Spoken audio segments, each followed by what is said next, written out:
Hopefully we're live. Are we live? Hopefully you can all hear us and see us completely fine. Please let us know down in the chat if you can. I'm currently trying to get up on my phone because, as you lot know, the chat and the comments comes through a lot faster on here than what it does via StreamYard. So just give me 2 seconds to get that.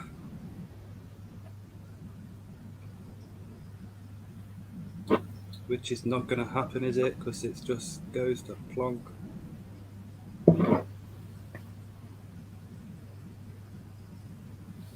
Yeah, that's what it. So let's have a quick flick down the chat. See who's here. Say a quick hello to people. So, hi Christians, hi Sunbeats, hi Dave, hi Jake, hi Bugs and Stuff, hi Trash Tank, hi Phil, hey Amy, hey Chris, hey George, hey Russell, hey Dale, hey Derek, hi Jake. Hopefully, hey Spider-Man 1978, hi Sharon, hi JJ's. Hey, Mark the Spider Guy. Hey Mark. Hi Leslie. Hey Troy. Hi Jake. Hi Leah. Hi Acid. No one got anything better to do on a Tuesday evening. I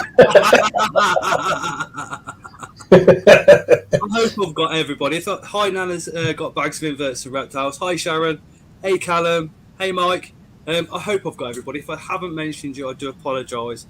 Dave, thank you so much for joining. Absolute privilege to have you on the channel. I'm glad to be here. Thank you for inviting me. So a lot of people kind of want to know where it all started, where your interest and love for animals came from, because I don't think it's just spiders, is it, that you've kind of grown fond for over the years?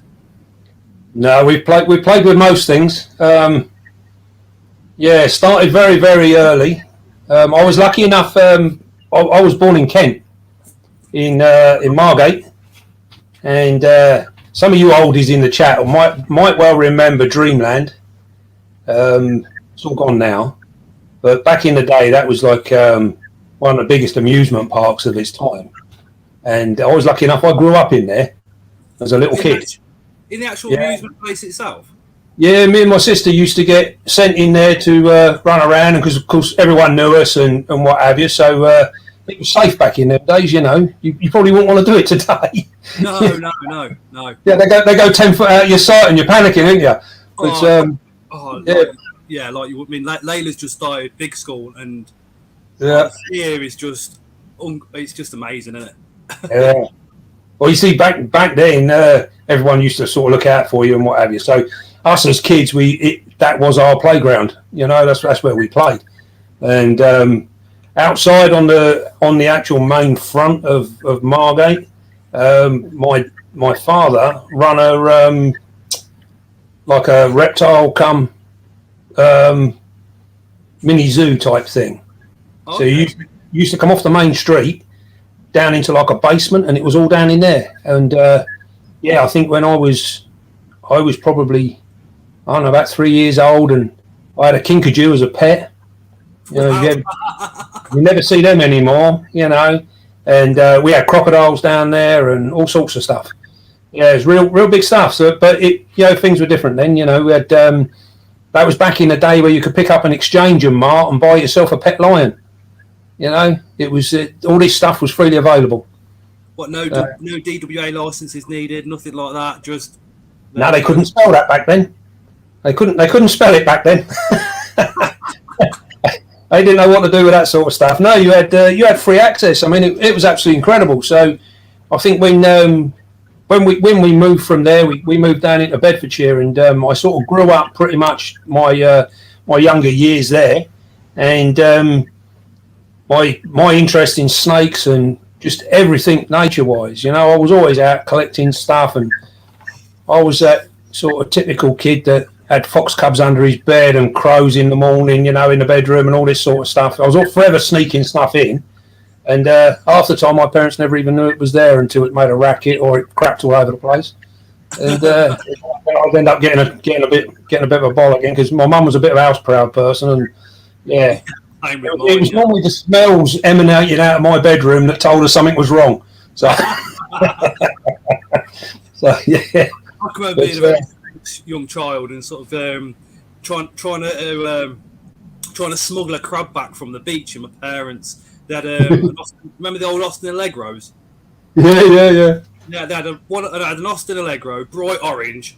You know, obviously back then, no air conditioning, no nothing like that. Blazing hot day. We're travelling back. I got this crab in this bucket, no water, no nothing. So it's passed away on the way home. It's like a 6.5 hour journey because my stepdad drives at 60 mile an hour when towing.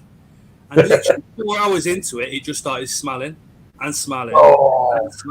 I tell you, my arse didn't touch the floor. It was red raw by the time my stepdad and the boat were finished. I can remember once me and my best mate, we went out and we climbed up some trees in a rookery, and we took 6 fledgling rooks out the nest. They were almost ready to fly. They were almost branching, and we used to wait for them to just start branching. Then we'd climb up and nab them with the intention of teaching them to talk and do all sorts of things. You know it's like when you're a kid, and the first week we managed to smuggle them in under the cover of darkness, got them up. I had a little mini aviary in my bedroom, which I built, which I used to keep finches and stuff in, and it was empty at the time. So we decided we were going to go and get these rooks, and we smuggled them in under the cover of darkness. No one knew they were there. We thought, blimey, this is brilliant. We've done it. We've fooled a lot of them. This is like summertime. So I come to about 5 o'clock in the morning. There was 6 hungry rooks screaming their bleeding chops off. At 5 o'clock in the morning, woke the whole house up, everybody. Yeah, you try denying they're there and they're making all that racket. It's unreal. But yeah, we're forever up to things like that. See, I used to take things like worms home, and I took a toad home once, and it was once and once only. Like my mum, very similar to yours, very house proud, very not, I wouldn't say posh, because she knew where she come from. You know what I mean? Yeah. I walked in home. Remember the old yellow traffic lights you used to put on top of the Yeah. I'd got one of those. I remember them.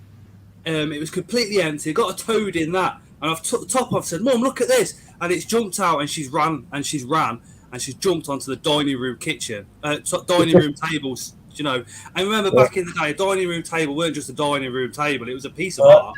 It was that's where everything happened.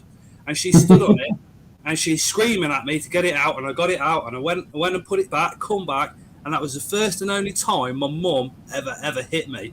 And when I say hit me, she went ballistic.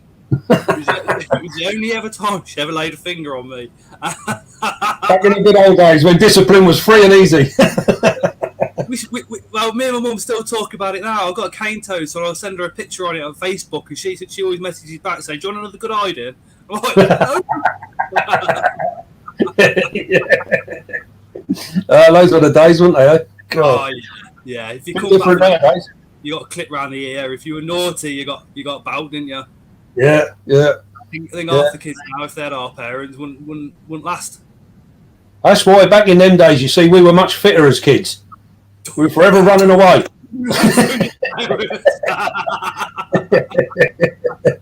Kept us fit. Oh dear. Thank you for that £2 donation, Ray, for Leo. That's absolutely awesome. When that comes through, we'll get him something. Nice one, Ray. Leo's recently been diagnosed with autism and that, Dave.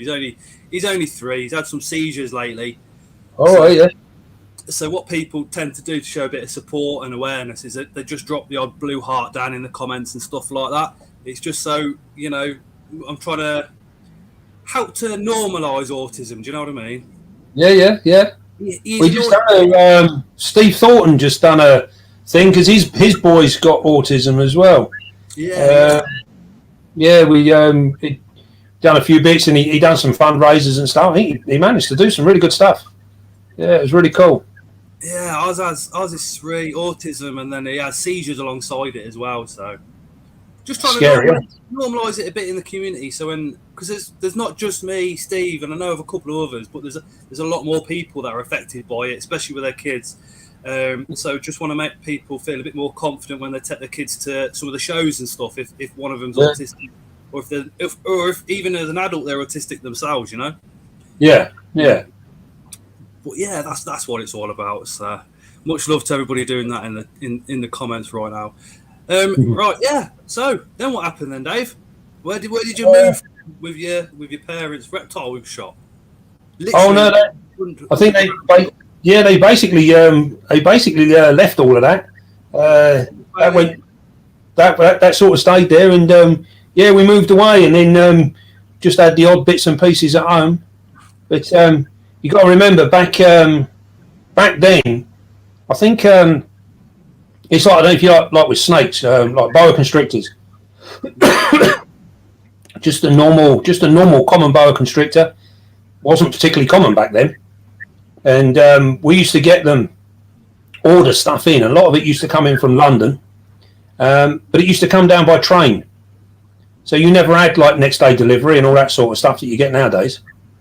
So basically what you'd do is you'd order it on Exchange and Mark, pay your money, and they'd send it down on the train. So you'd have, like, for argument's sake, every Thursday, that would be the delivery train. So you'd go to the train station in the winter time, and you'd wait for the train to come in, hopefully with your live snake. And sometimes it wouldn't arrive. And you had nothing you could do but wait until the following Thursday to see if it turned up on that one.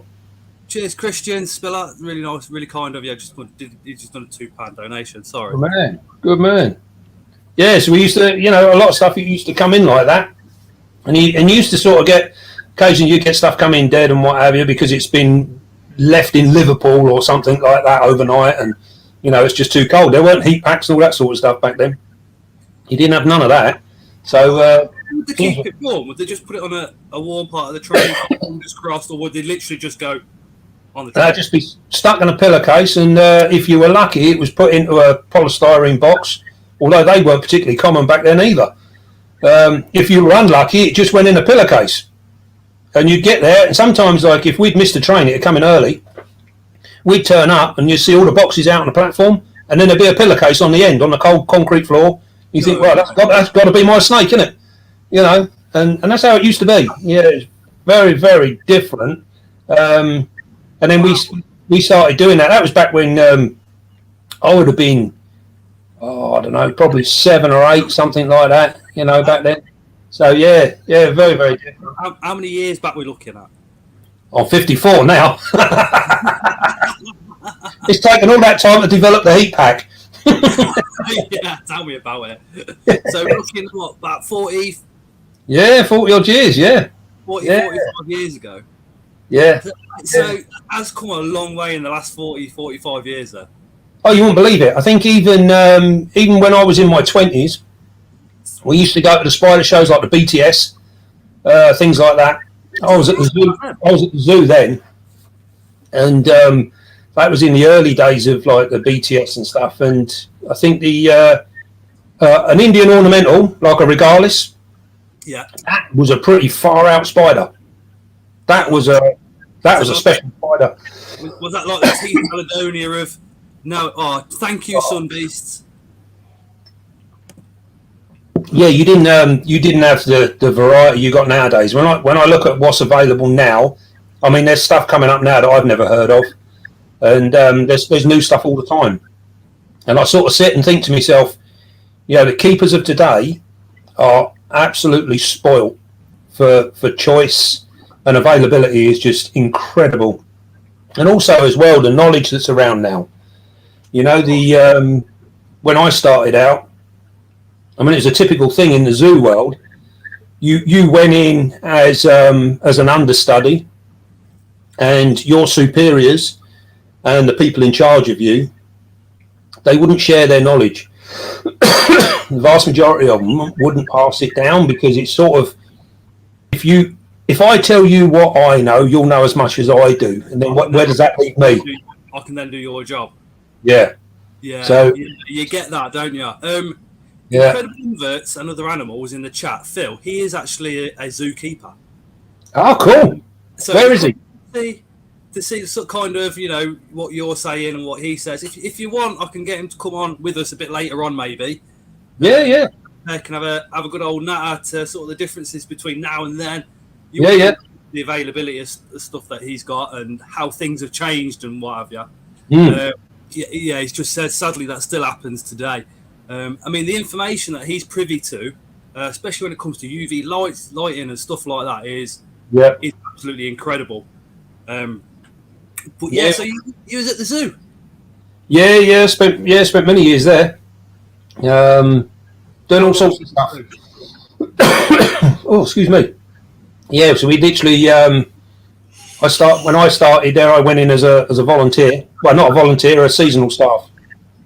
So you find every summer. I think most of the zoos still do it nowadays, but every summer they'll employ seasonal staff to see them through the summer period, their busy period. Yeah. And then in the winter time, it drops back down to their regular staff. So all the knowledge and, you know, the skill level is still there in the winter, and you need the seasonal staff to bulk up the manpower. You know, there's a lot of shit to be shoveled in a zoo, so you need people to do it. So that's where your seasonal staff come in. I always thought with like the animal shit, they just literally just chucked it around the flower beds. Nah, because when I was a kid, it was always, you know, Sunday afternoon spent with the granddad down the allotment, bag of all shit, mix it in with everything. Anything left over, you take it back to his house, and it'd go all around the roses and everything else. So that's what I just assumed happened at a zoo. No, there's it's funny actually. I think even back then there was a lot of protocol about certain stuff where it couldn't go. And you couldn't mix certain stuff either as well. So, you know, there's an awful lot goes on in a zoo that many people don't realise. You know, it's you see a fascia of the zoo. You never really see the real zoo. Yeah, but I suppose it's like a shop front. You don't see what's behind in the storeroom. Yeah, very much so. Yeah, very much so. What was it like? What surprised you when you first started the zoo? What was happening behind those doors where you were like, wow. I don't know, because it's sort of like, I mean, before I went to the zoo, I spent about 5 years on a commercial pig farm, and it was the largest one in the Midlands, and we used to produce a huge amount of pork in the Midlands every week. Yeah, well, Bedfordshire. Oh yeah, it's Midlands, isn't it? Yeah. Not too far. I mean, I'm in Coventry, you see, so. Ah, right, yeah. That's only about an hour or so away. If that, yeah. So we used to, I think back then it was, I mean, we used to take out, we used to load pigs 4 days out of 5 every morning. And we would clear probably anywhere between 150 and 250 pigs per morning, 4 days a week, all year round. So it shows you how intensive it was. It was huge, a massive operation. But so when I went to the zoo, I was already, and because of my background at home and stuff like that, I was already quite clued up on different things. The only thing the zoo offered was variety. You know, it put me into touch with stuff that I'd never had before. I got a hell of a bloody coffee. So it was sort of, I've always been very practical on my outlook with animals. And so I often get asked all sorts of questions. And how I see things, my own opinion, but I see one of the largest downfalls to animal care, in no matter what animal it is, doesn't matter what it is human emotions rather than animal care. So people tend to, a lot of people will treat their animals like they do their children or their family or whatever, and it just doesn't really work. So you got to, if you can separate yourself and do what is necessary for the animal rather than what you think it needs, then it's a completely different plane. It's a different level. Yeah. So it's it's not, isn't it though? You've got a lovable pet, you've got a cat, you've got a dog. You come home from work, they come running at you, they give you cuddles and all the rest of it. You're stroking them. When it comes to our area, they're not cuddly. They're not. They're not affectionate. And I think, unfortunately, some people do kind of think, trying to put that dog image, if you like, onto the spiders or whatever, or reptiles. Yeah. And I know exactly what you mean. I don't want to, not going to slander anybody or mention anybody's names, but there is an Instagram page which I've been quite against. They've been putting like getting a spider and putting Christmas hats on the spiders and stuff like that, and saying how much the spider likes it. They've banned me from their account because as you can probably guess, I was like, right, keyboard warrior, here I am. I think it's it's a funny one. I mean, like the handling side of things is always going to be a controversial subject. Personally, I've got nothing against handling. If you want to pick your spider up, do whatever it might be. I've got nothing against that. It's not something I personally do, and it's not something that I've ever felt the need to do. My interest doesn't lie there. It doesn't prove to me. I mean, I've been fortunate that I've handled so many different things animal-wise, and it's always been for another reason rather than just for the sake of handling something. The only thing I would say is that with the handling side of stuff is I don't think people are fully aware of the outcome if it goes wrong. So what by that I mean, if you get bitten, you're a big trouble. It is not just getting bitten. That's the problem. I got bitten not by a spider of my own, but by one of our native spiders. Yes. I was actually at the zoo, and I picked up a box with a strap on it. Yeah. And on the strap was this spider, and it bit me on the inside of the finger, and I literally just dropped it and flicked it off. I was like, bloody hell, what was that? That hurt. And to give you an idea, I still suffer from that 20 odd years later. And this is what I don't think people fully understand. If you get, she got bit by a UK spider, and she's my stepdaughter, so this is before I even knew her, but she still had that little bit of fear with spiders when I met her and brought this lot, and she managed to get a hole this big in her bum cheek, and she had to have an operation on it. Blimey. Actually go into hospital.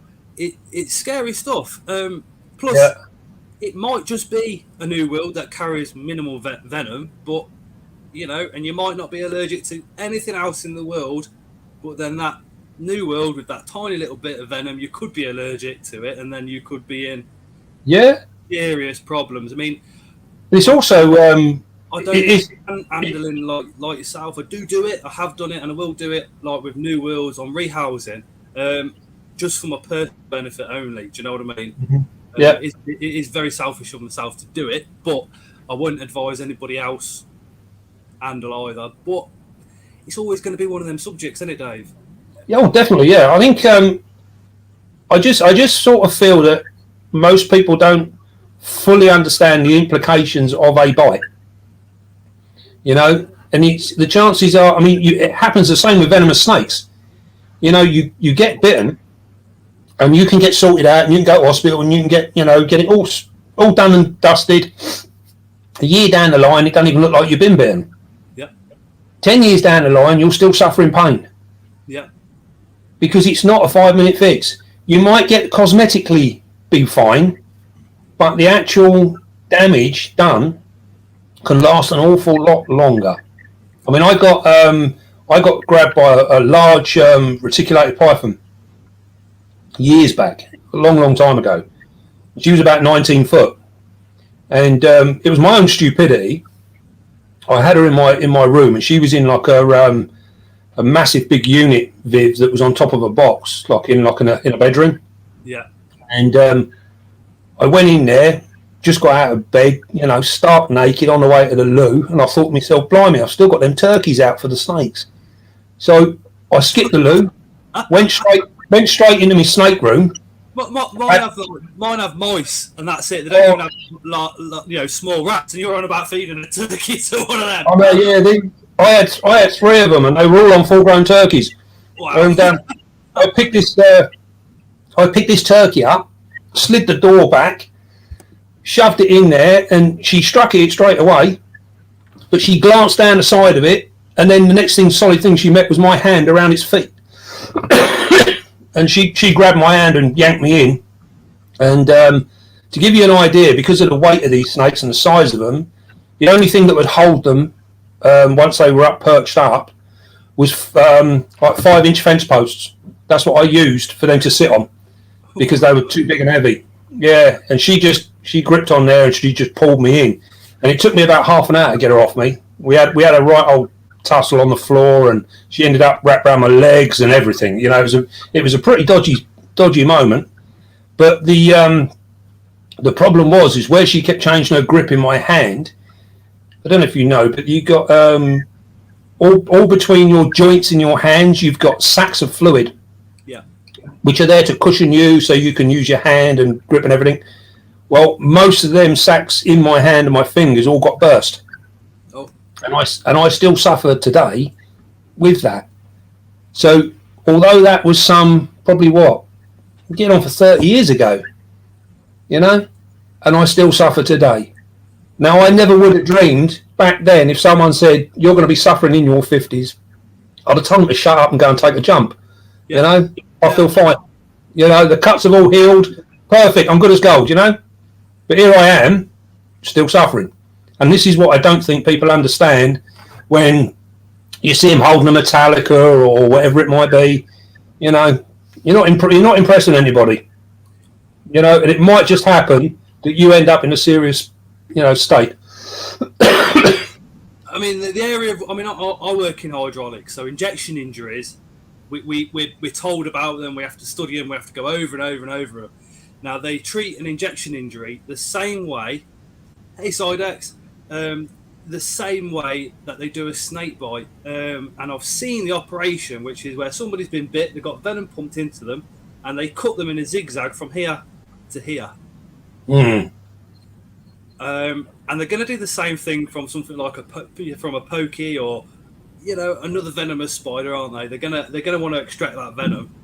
And it's not so much the extraction; they cut them because of the swelling. So it's with all the envenomations, you get swelling. Yeah. And so what they're doing is they literally cut them to free up that swelling. And then once the swelling goes, it promotes better blood flow. So you can end up, because one of the big problems with bites and stuff like that is they lose limbs through lack of blood and necrosis and what have you.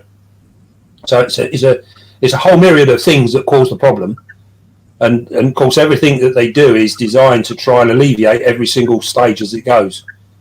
So yeah, it's mainly to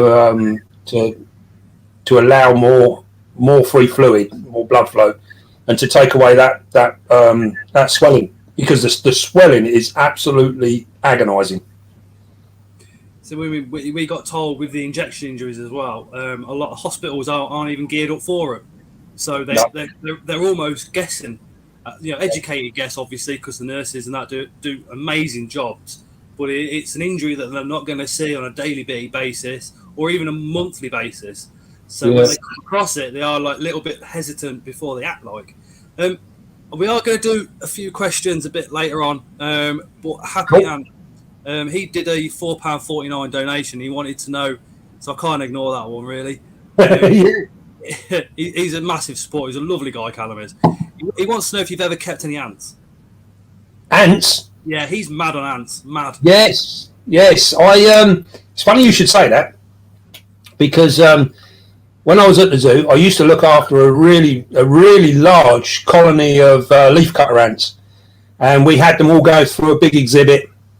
and then they came back down under through the table, and then we used to have them all off scene as well. And yeah, really, really cool. And I've been toying with the idea for the last year now, I suppose, of having a leafcutter colony in the beastie room, and setting it up so that they can walk freely all around my desk and stuff, you know. That would be amazing. Yeah, I'm sort of I'm playing with the idea at the moment because I really enjoyed them, years ago when I looked after them, and in actual fact, we used to keep regalis in with them. Okay. Inside the exhibit part, we used to keep them in there with them, and yeah, they used to look really cool. But it's something I keep playing with. But my only problem is I don't get free access to Bramble and stuff, so it's really more of a logistics thing for me. It's a bit of a pain if I have to do something every day. So I think people would send you Bramble, Dave. We come up on a sack load. It was Phil from going back to Incredible Inverts and Other Animals, the zookeeper guy. He was telling us a story. I'm sure it was leafcutter ants, which I'm not quite sure if it was his zoo or another zoo, but some of them managed to escape, and what they'd done was create this line towards a dining room, going to the table, and then picking the peas off some lady's plate and then running off with them. Bloody hell! If anybody else would have told me that, I would have gone, I don't believe you. But with Phil, it's like, wow, that actually happened then. Yeah. No, they are really, really cool. I think they're a fascinating thing, and you can sit and watch them for hours, literally hours. They are, they're very, very smart. We had Antscapes on last week. It might be worth you having a quick look at that live, because he did an ant colony. I'm not very clever on ants. I'm not very clever on the species names, but I'm thinking it was a jaw ant, trapjaw ant, something like that. And he's got this like 3-foot enclosure with these two like mountains that erupt out of water, all planted up, and then they're connected with two sticks. So in the water, he's got a filter, he's got fish, and then he's got this ant colony that's going across with all these other plants around it. I mean, the way I've described it is nowhere near as nice as what this creation this guy's done. I highly recommend you go and check it out. I'll look at that. Yeah, you'll see what I mean. I cannot do it justice. Trapjaw ant says Ben's Pets. Yes. Oh, I can't pronounce that. I'll struggle with scientific names. For videos and stuff, I normally have to get my friends to send me a voice note. Yeah. Won't lie. Cool. Oh, bloody hell, yeah, got a mixture there, haven't they? Oh yeah. Yeah, that was his trap jaws. Ants Canada's some awesome colonies as well, says Christians. I think it's one of them. I sort of look at them. I like a lot of my enclosures to be. It's probably because of the zoos, but I like stuff to look a bit like an exhibit. Yes. Yeah. And for me to do the ants, I need to be able to do it in such a way that it looks the part. I mean, I don't just want to keep ants. I mean, I was doing my enclosures and doing my care videos and stuff, and going, well, yeah, we've got this much soil, we've got the spider, that's about it. And now I've kind of looking, and I clocked that you were going outside getting moss and all the rest of it. So I've started adding my own moss to my own stuff now. Yeah, that's cool. And it makes a difference, doesn't it? I mean, I call my missus, Mrs. Scott's inverse. I call her the enemy, because every time I want to do spider, she says no. So she is the enemy. And when she was pregnant, she was an absolute fucking nightmare.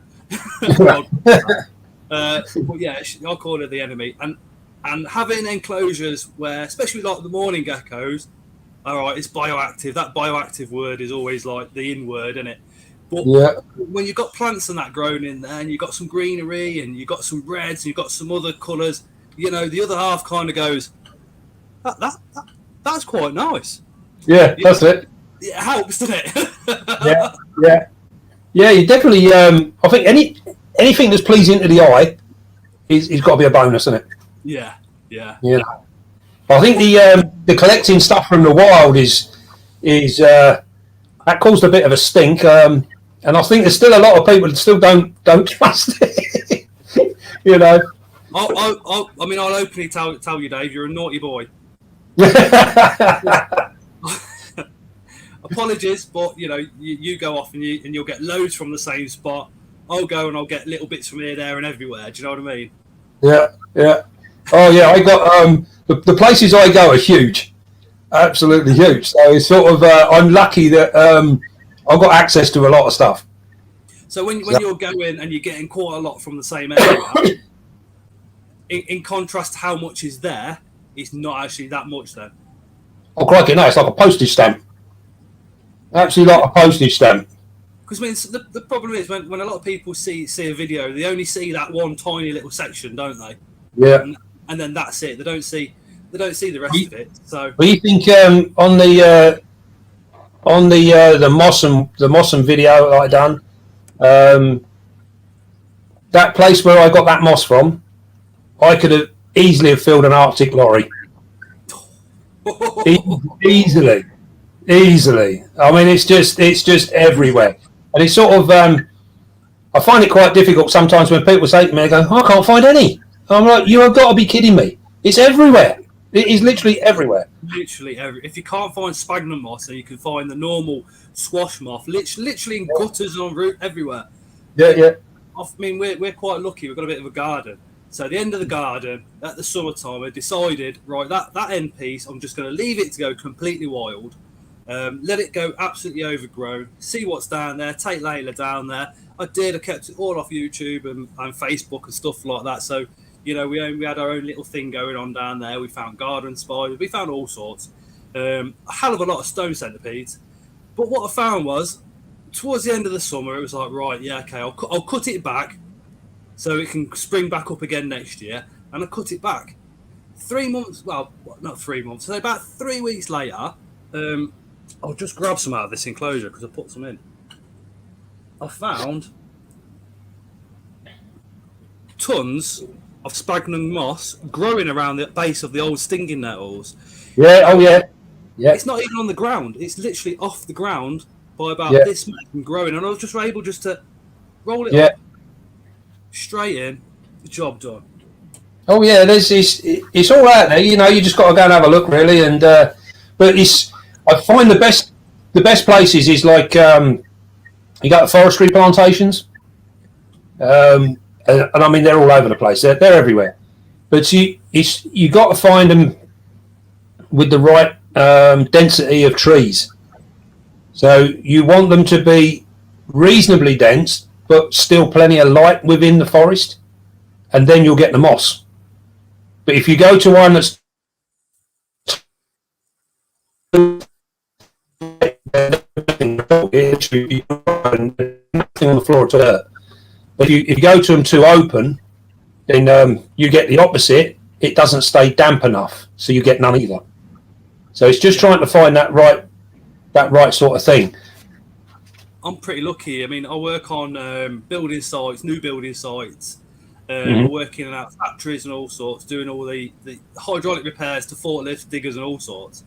But what that enables me is a lot of places, concrete floor that's been left alone for 20 years, guaranteed to have moss on it every single time. Bit of shade, perfect. If not, if it's a construction site, there's always somebody that's cut part of a tree down, and it's normally a rotting piece covered in lichen or moss stuff like. I'll pick it up now. I'll pick it up and bring it home. Yeah. He's forever going, what the bloody hell you got now? Well, if you're ever driving around Dorset and you come across an abandoned lorry in the middle of the road, that's normally me. I've seen a lump of wood on the side of the road or something, and I'm off. I'm forever picking stuff up. Yeah, terrible. You do drive lorries for a living, then, Dave? I do now. Yeah. HGV now, so Happy Ant, he's got his HGV. He drives sweepers at the moment around London. Bloody hell! I bet that's a fun job.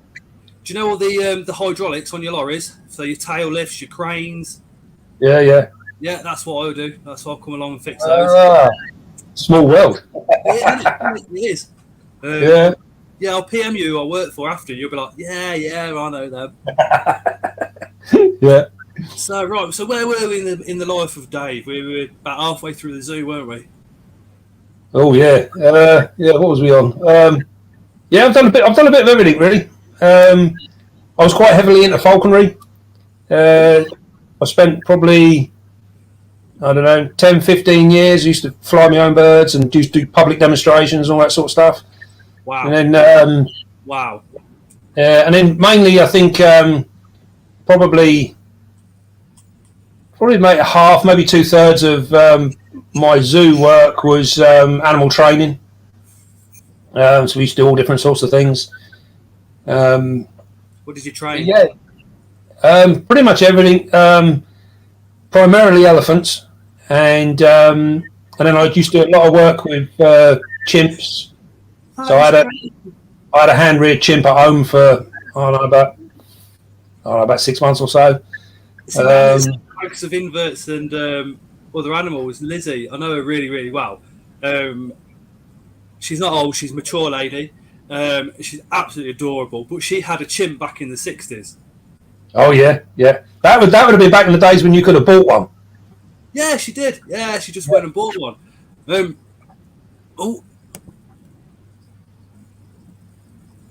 Adam's Corner says, "Hello, Dave. Love the channel. Keep up the amazing work. We have learnt so much from you already." I had to point out just such an awesome comment. I had to highlight that. Yeah. Thank you. But yeah, I mean, to everybody in the comments, I mean, how often is it do you meet an elephant trainer, an animal trainer, literally straight from the zoo? You just blew my mind. Yeah, he's used to do. Well, the thing with the elephants is you don't really choose to work with elephants. They choose you. So it's not a case of you wake up one day and think, Joe, what, I'm going to become an elephant keeper. It doesn't really work like that. So, because obviously they're a large, dangerous animal, and you're in with it in its environment, and we're quite puny when it comes to an elephant. You know, it's Spider Mum's just donated $5. She says, "Dave, you're amazing. Scott, you're not too shabby yourself." Much love. Yeah, I know Spider Mum, 1978 person. She lives all the way over in the USA, but she is an incredibly close friend, and I know she does love your channel a lot. She done a really good video actually. I don't. It's shameful, but I don't really get to see a lot of other channels. I don't. I have got family and stuff. Struggle. Oh, I have got like such limited time. I'm so busy all the time. But I did watch one of her videos on 5 signs of pre-molt, which I thought was really, really good. It was a really, really cool video, and I think for like because I'm often asked by a lot of people, you know, they send me photographs. Is this in pre-molt? You know, is this? What can I look for? And all this.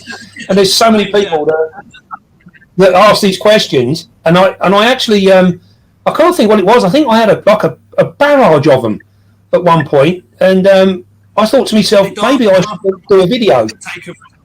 Take them from 10 meters away. It's like, that's the one. Yeah, a good answer. I ain't got a clue.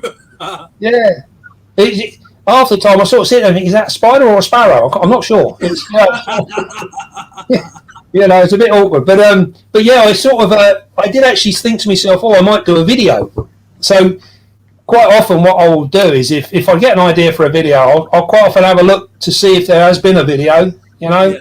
Yeah. I don't want to replicate someone else's work. You know, I just want to do my own stuff. And I literally came across that.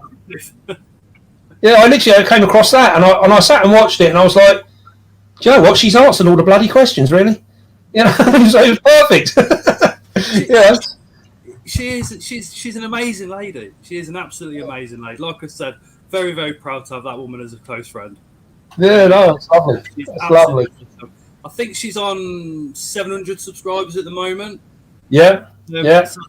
So Spider-Man 1978, if you want to drop your channel link down in the descriptions, everybody can jump on that pretty quickly. Yeah, definitely. Met my day if she could get up to sort of 1,000, that would really make her YouTube journey complete. Do you know what I mean? Yeah. Yeah, it's it's some really cool. I mean, there are some really cool channels. It's unfortunately, if they don't come up in my feed, I don't tend to see them because I don't have time to sort of like sit and browse. I mean, so bugs and stuff. He was in the comments a little while ago. One of the best channels out there. Bird Spiders CH, one of the best. Yeah. I love tarantulas. Yeah. Tom's Big Spiders. Tom Moran. Yeah.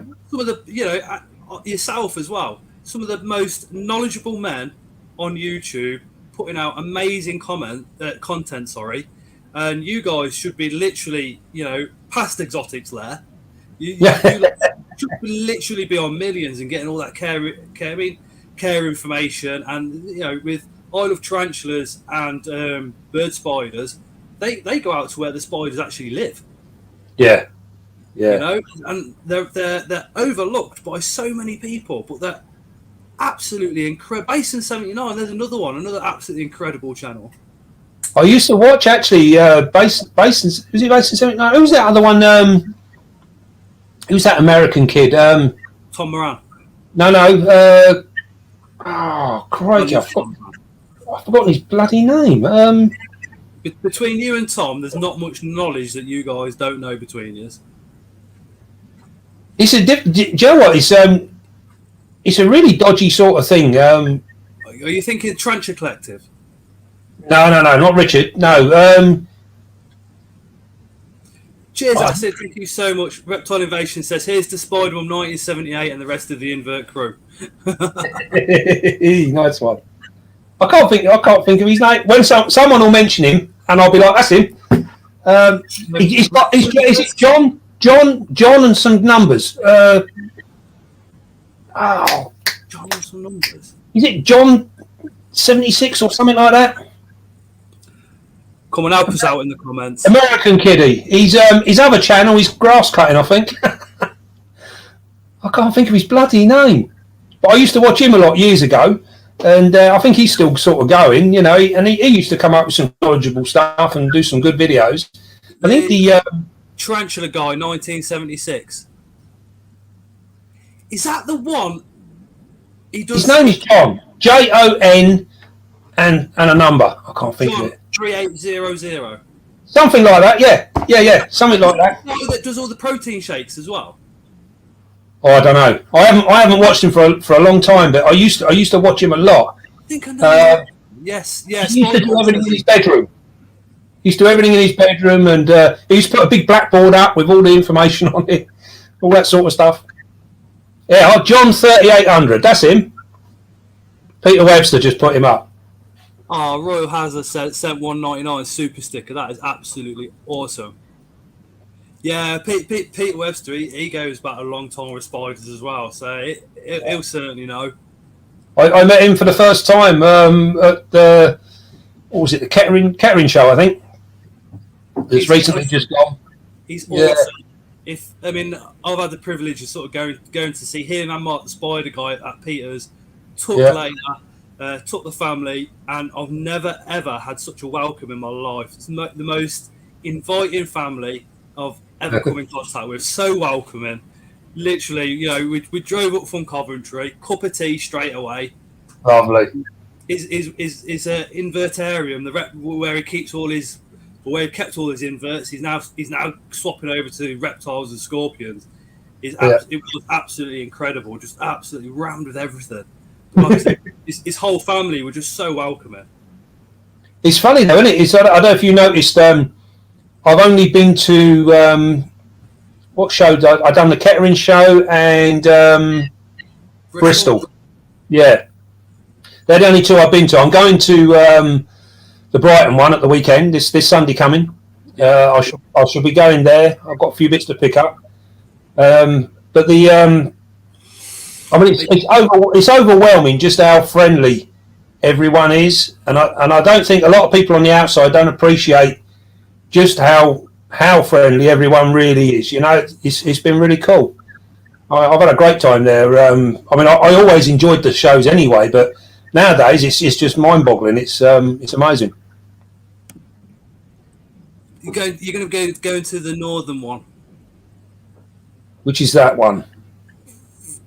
Probably not. I think Brighton's going to be my last one this year, I think. See, I mean, we're not going Brighton one Sunday, purely because there's a Midlands entomological show that's a lot closer to us. Right. Yeah. So the enemy's kind of put her little mark on that one. So I've gone with that. You know what I mean? I've gone, okay, babe, we'll get to that one. It's all right.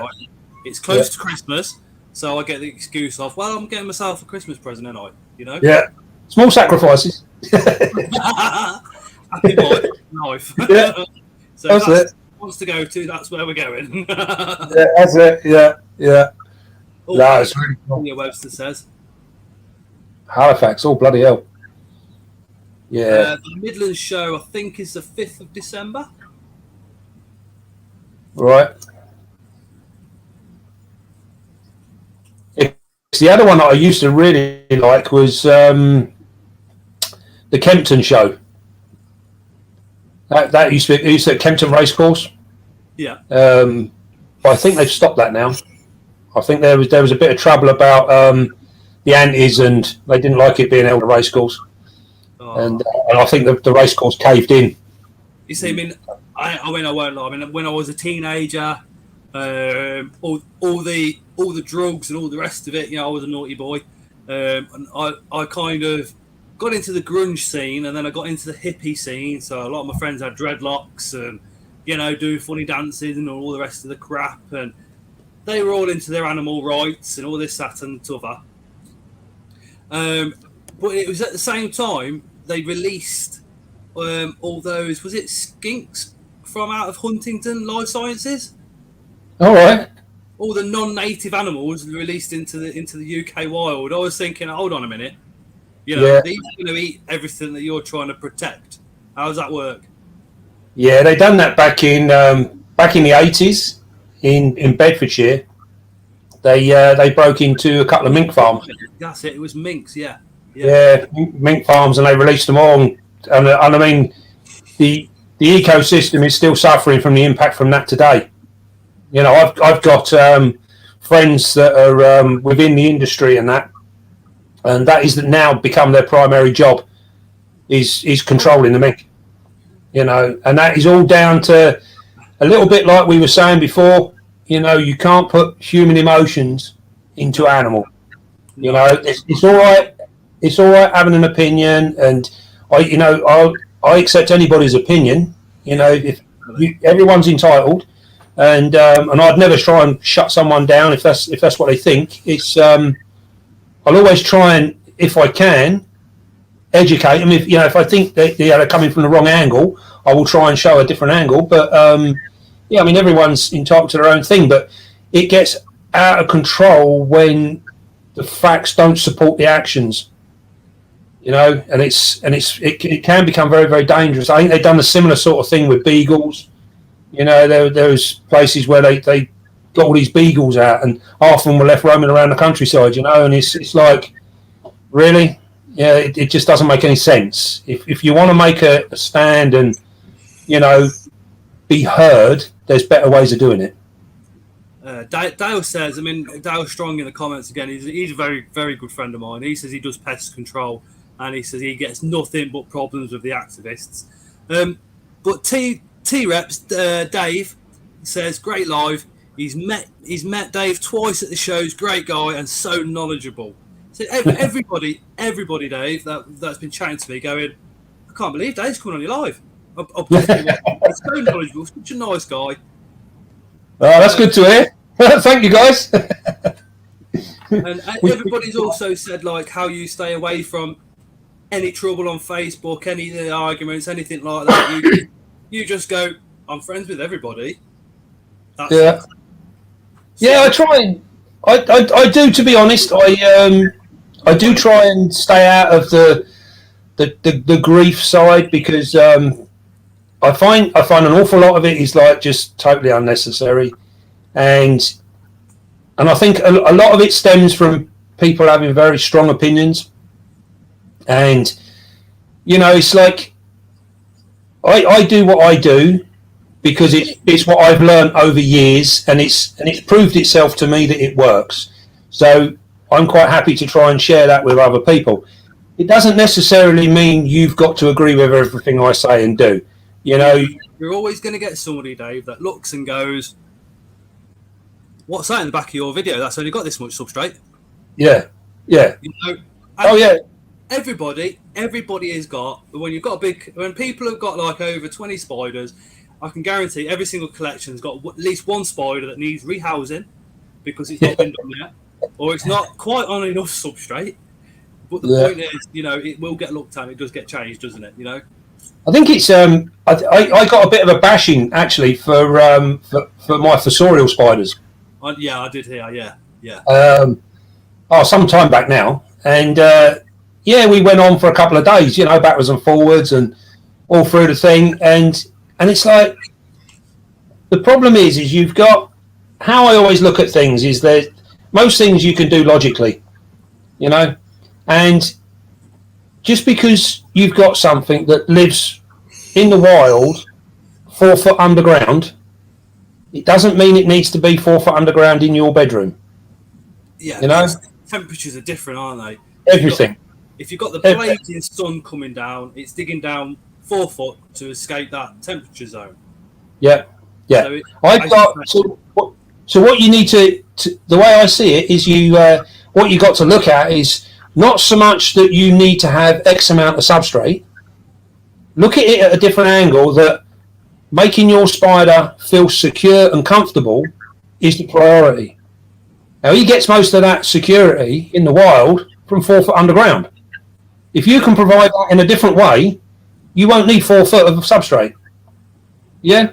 So I can go through my room now, and I've got spiders here that people sit there and go, "I never see mine."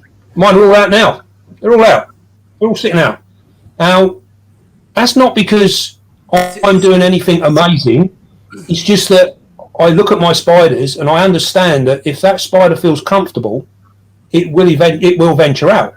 So over the years, I've played around with lots of different things to try and improve on that security.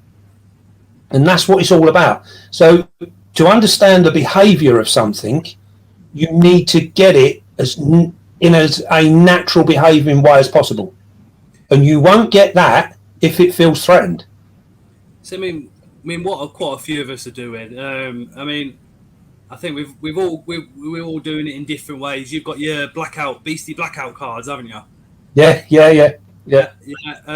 Some of us paint the side of enclosures, or just even move it apart, or put a book in between, just so one species don't see another species, so it feels more alone, like you're saying, a bit more comfortable. Because if you put two pokers that, you know, next to each other, they could possibly, you know, then show aggression through the glass.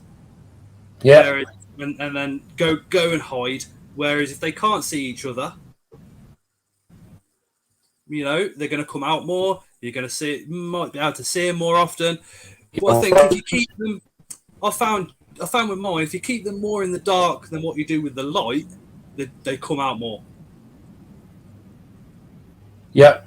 Well, I've got in my room, my lights go on when I get up in the morning. My lights go on, and my lights are primarily for the plants. So it keeps my plants alive, but it also means I can sit here and I try and do every enclosure like it's like its own little world, and it just gives me something pleasant to look at. But I find an awful lot of these spiders will be sitting out in the daytime. You know, most of my pokies are out at the moment, and they will. They'll sit out, but it's creating that comfortable environment. That's the key, and I think a lot of people get really, really hung up, and unfortunately, things like substrate, humidity, size of enclosure is another one. You know, there's so much talk over the years about what these things do. You see, realise we've got to sit on them. Well, Yeah, I can see it. I can see it. Yeah, it's pretty cool, isn't it? Best hair I've had in ages. But no, yes, I think it's one of them. It's one of them bloody subjects. You know, there's a few key subjects within the hobby that will always create problems. And I think if you want to become a good keeper, then you need to step aside and think out the box. And, you know, some of these arguments have been going on since I started, and they're still going on today. So bin them, just bin them, and do your own thing and find something new, because it's just absolute bloody rubbish. And it's across the whole. It's the whole pet trade, to be fair. Yeah. It don't matter what you are. I used to be really into tropical birds. I used to breed them and do bits and pieces with them and that, you know. And it was the same with them. You know, they sit there. I mean, a good example, actually. We had, I worked at a place in Norfolk, and we had some young ravens. Now, as you know, a raven is a big corvid. It's a big bird. I've seen one of the males literally about 5 meters above my head come out of some ferns. Yeah. And my God, I ain't gonna lie, I shit myself. That thing was massive. Yeah. Well, I had a male as a pet. I mean, you've seen one, don't you? And you've only seen a crow. You ain't seen. Yeah. You've seen a raven. You know you've seen a raven. Yeah. Well, I had one as a pet right up until he died, and then I had him stuffed, and he sits in my hallway now. But he's we had a pair of them. We had a male and a female, and we kept them. They were hand reared from fledgling, so they were hatched. They were captive bred, hand reared, and I used to fly my one, take him out and do stuff with him. And the thing is, we had to actually, to keep for their best development, we had to keep them in small aviaries, and we got so much abuse from the public because they were in a small aviary, because they're a big bird. We had to take them off show, even though we used to go in and we used to have a couple of times a day, we'd have a feeding talk with them, and we had labels all up telling people exactly why they're in this enclosure, all the rest of it. And you know what? The people out there that think with their hearts instead of their heads could not get their head around the fact that if you gave this bird a huge space, all the food that you're putting into it would not go into developing that bird. It would go into nervous energy, and it would smash itself to pieces. So by curtailing its space, making it in a small space, you give it confidence, and all of the food that it's getting is going into growing up and being a big, strong bird. But you try getting that into some people. That's why we put slings in sling pots, isn't it? Yeah, because you want to make sure they're spending as little energy. You know, all their energy is going into growing, and then once you get past that initial stage and you get them up to like a juvie, then you can think about giving them more space, because the real important growing stage is happened. You know, it's been there, it's done that. So now you can start looking at the next stage, and sometimes you get all this rubbish about, well, in the wild it'd have a whole forest to run around in, wouldn't it? Well, I'm sure it does 20 laps of the whole forest every bloody day, don't it? But you know what I mean? Who cares? It's not going to work, is it? It's not going to happen. So you've got to bring it all in, and you know, people need to think with their heads. You know, think out the box and try and work it out like that. Rather than follow the hype. A lot of them that whinge about space are the same people that, you know, go and get their eggs from caged birds and get tuna, not you know, reading the tin and thinking it is dolphin friendly and all the rest of it, not doing the research to find out that it's not actually dolphin friendly. They've just paid that label stuck on there, you know. Yeah, it is mental. Like you said, there's a lot more thought and care goes into a lot of things that the general public look at and go, not supposed to do it like that. Unfortunately, I think a lot of the time, if you shout loud enough and long enough, people will listen to you. You know, mud sticks, doesn't it? That's the problem. That is the problem. And it's not a lot of knowledge to get rid of that mud sometimes. Yeah, this is precisely why I try and stay away. I mean, there's been a couple of good posts on Facebook in the last couple of days, And I've been dying to say something, but I'm like, no. I got involved in a bit of trouble about nearly 2 years ago now. And since then, I'm like, nah, it don't do me. I've got a short temper, so don't do me any good whatsoever. Yeah. Because I've always done it. I always act and then think about my actions. Where really I need to think about my actions before I even do them. And Facebook for me is not a good place to be able to do that. Do you know what I mean? Yeah. It can be a nightmare. You got to. I think you got to treat Facebook a bit like your hobby. You know, it's the same thing, isn't it? You know, the missus will send me a text, "How's your day going?" And I'll go, "Oh, brilliant." And then she'll take that negatively, or she'll take it positively because she can't see my facial expressions as I'm typing it. So I might be sarcastic because I'm lying in a load of rain, mud, and all the rest of it, going, "Yeah, you know, brilliant." Yeah. Or it might be actually going brilliant, but you can't see somebody's facial expressions, and 90% of communication is body language. Yeah, definitely, definitely. You know, for somebody like myself, I'll read it in black and white. So if you type and say, "Oh, well, it's the colour black," well, it's black. You know, it might be off black. It might be a shade, you know, slight shade of grey in there or something. But I'm not going to know that unless I can see it. I think it's written word are very different from one person to the next, and that I think is a massive fundamental flaw with Facebook. People get offended very easily. It's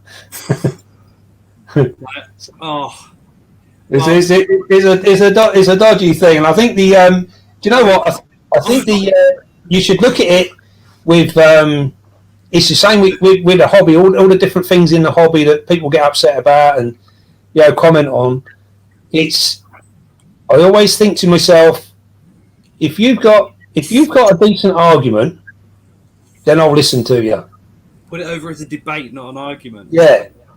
But if you've got something decent, if you've got something to, cross-reference what I've just said or whatever, you've actually got some material to share, then I think that's really good. I like that.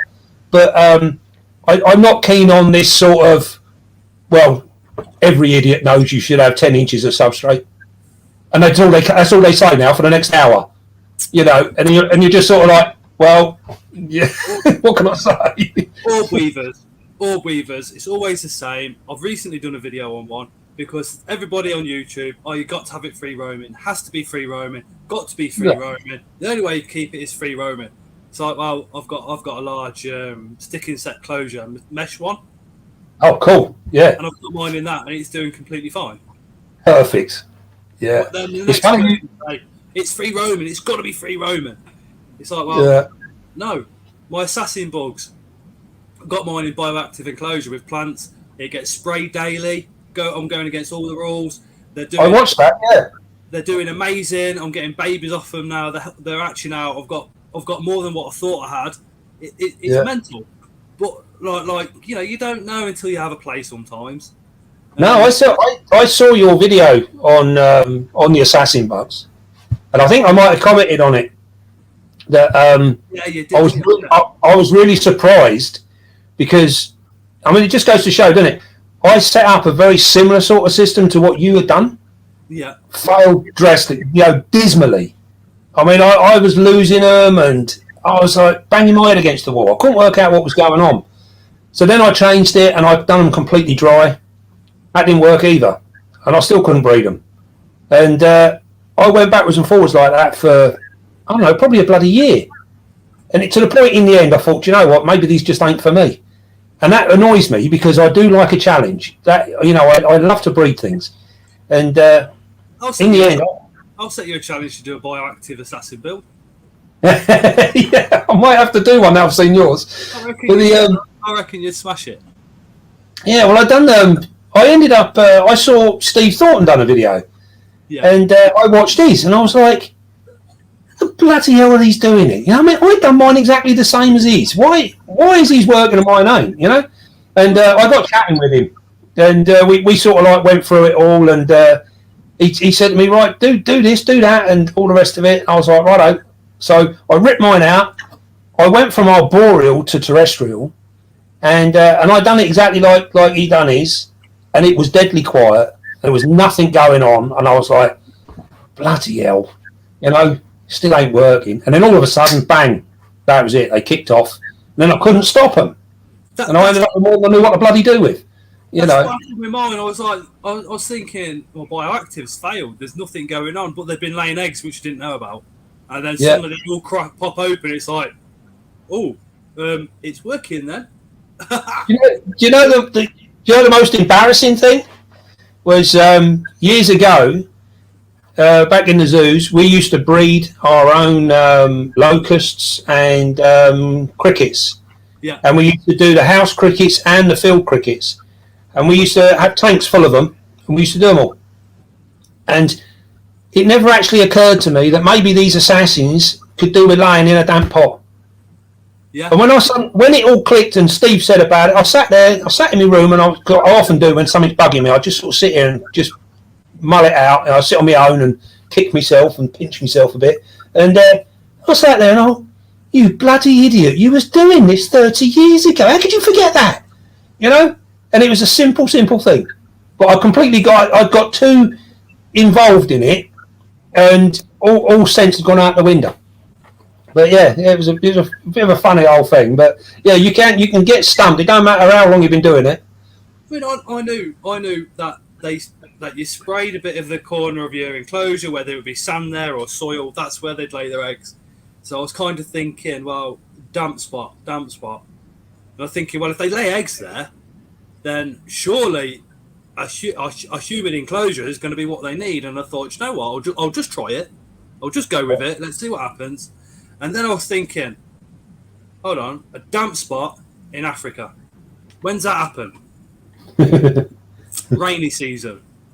Yeah. And I was thinking, well, if they think it's the rainy season all the time, they're going to be more active, they're going to be reproducing a lot more and all the rest of it. And that's what I'm finding that's going on now. Yeah. My adults are coming out a lot more. I've got a plant grow light which sits this far off the ground, and they literally will come underneath that now. I'll tell you what I am toying with the idea of is putting UV on them as well. Because in Africa, imagine the amount of UV that they're going to be exposed to if they're coming out in the sun when it's raining and such like. I'm only considering it. I need to speak to somebody that's actually, seen them in the wild, so I can confirm what I'm thinking. And if they do actually come out into the sunlight, then I'm going to try a UV and see if that affects their breeding patterns or the rate they breed and all the rest of it. Probably do my own little personal study on it. They're probably exposed quite a lot. Exactly. Yeah, I would imagine they're exposed to a lot of UV, because I think most assassin bows, if you go through like America and what have you, most of them are found in bushes and shrubbery. So there's not very many of them are actually destined for the ground. Most of them. Do you know when you say shrubbery? Yeah. You know what film that reminds me of? What's that? Monty Python's Flying Circus. You remember that?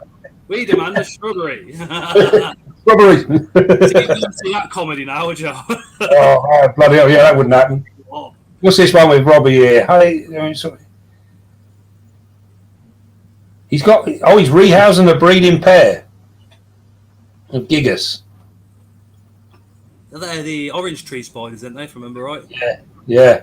Yeah, I've got a female. Stunning. Not nowhere near as expensive as what I thought they'd be. No, they're quite good prices, aren't they? Yeah, they're all right. Definitely. If you want to go somewhere for good prices, yeah, we all like a cheap spider. I bet there's everyone in the chat there. Everyone likes a cheap spider. Oh yeah. If you want cheap spiders, really good quality spiders, and you're going to the Brighton show, check out Spa Spiders. Have you seen them? Yeah, I know really well. We've just hit 3,000 subscribers, so they're putting a £30 voucher into their website. Lovely job. They literally look like a pair of Vikings, don't they? yeah.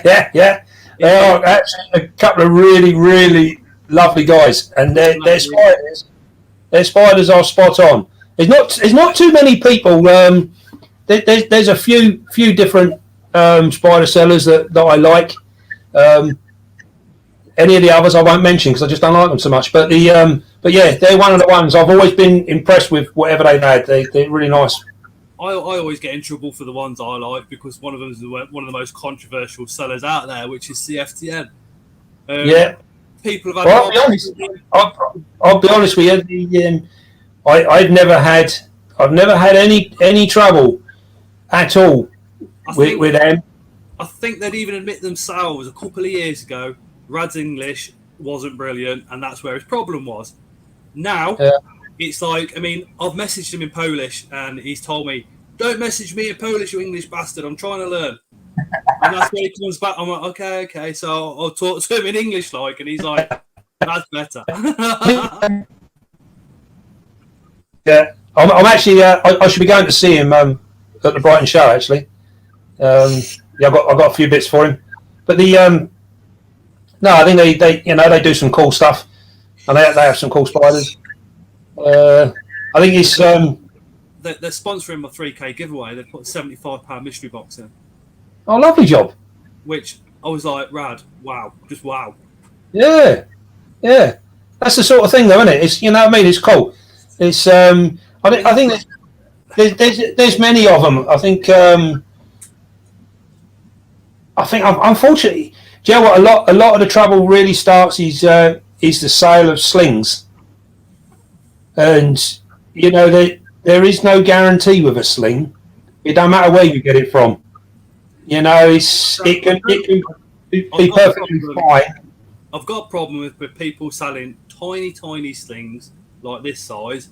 I think they should be at least 3 to 4 centimeters, depending on species. Though, I mean, yeah. I know what you're going to say. If you've got a true spider, then you're going to wait a while before they're that size, aren't you? Yeah. If you've got a bracky, you're going to wait ages as well. But the problem is, I think some of the breeders, as soon as they get to a size where they think, yeah, I can get rid of it, they bang them out and they're gone, and they've got the money for it and they're happy. And yeah. Home, some pass away and all the rest of it. But that's why a lot of us, like me and you, Dave, we'll buy 4 or 5 of the same one at the same time.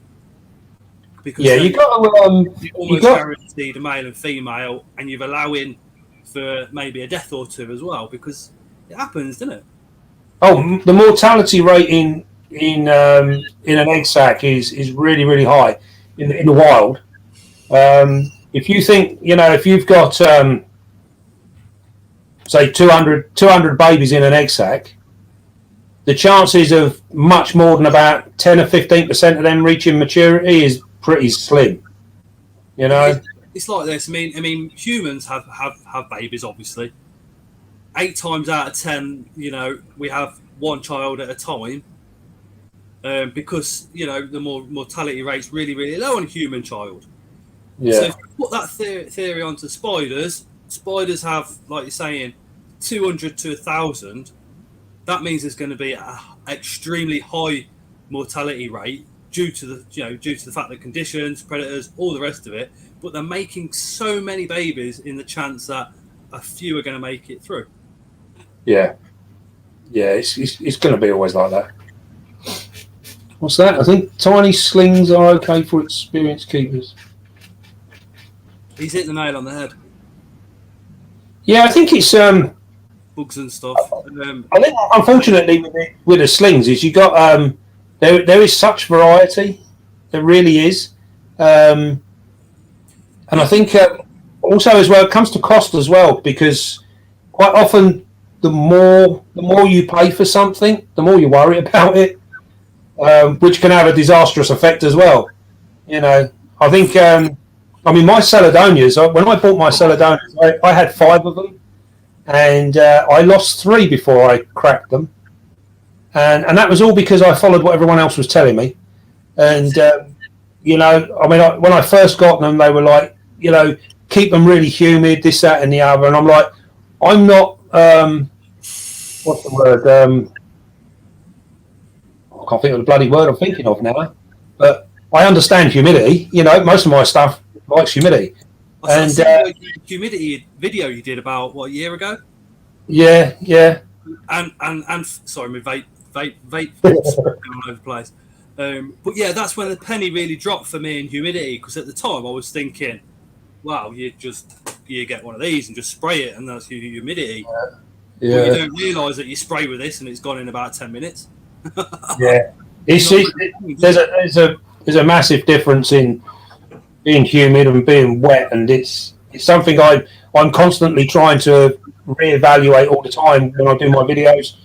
It's some people find it quite hard to grasp, and it's probably because it's like heat. It's something you can't actually physically see, so it's difficult to understand. But then by the same token, you don't want to get too hung up, which is another thing where beginners suffer, is because they'll read a care sheet and it says, it should be 75 degrees temperature and it should have 81% humidity, and they will spend day and night trying to find that 75 and 81, and it's never going to happen. So there's parameters within it, and that's where you need to be. I won't lie, Dave.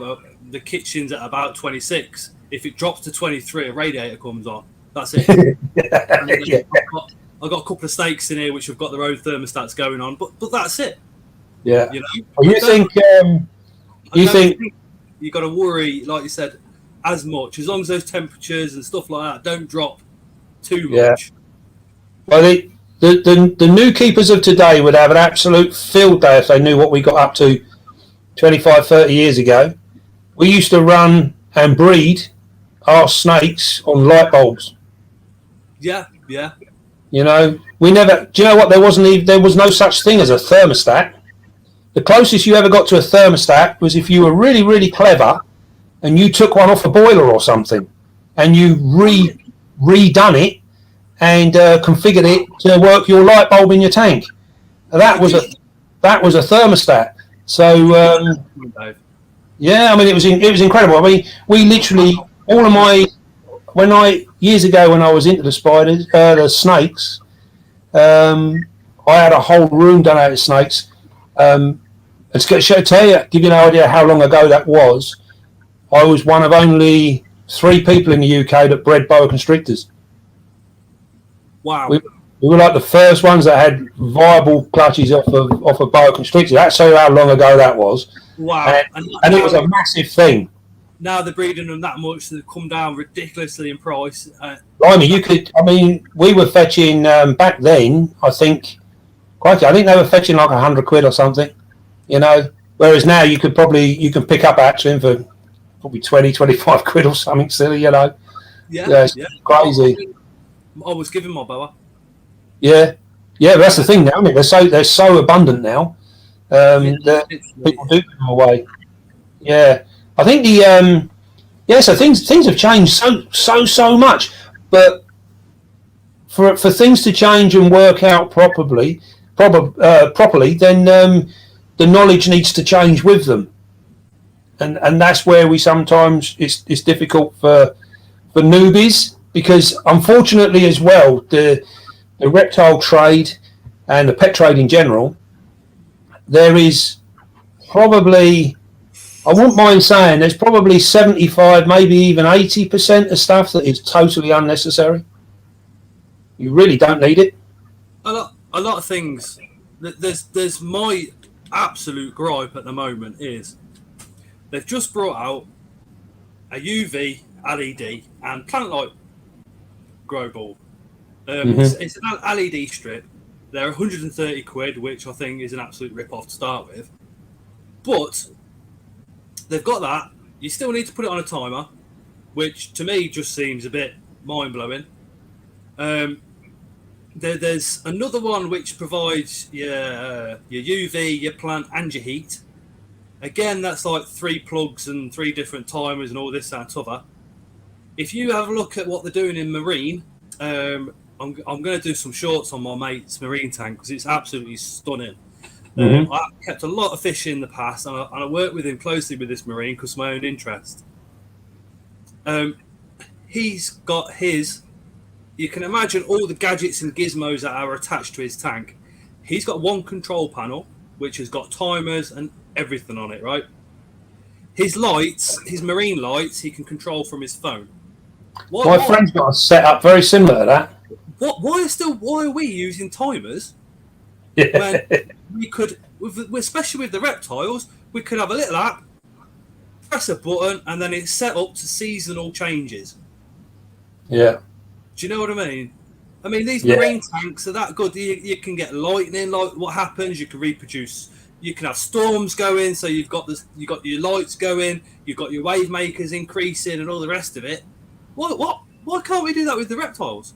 What? I don't get it.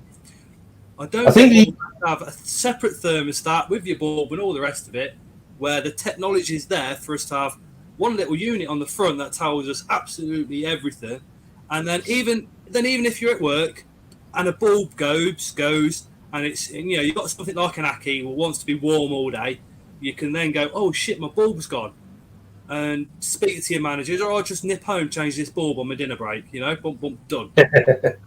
Or you're on holiday and you get a message, and then you can phone up after your house, or change this bulb on there, would you?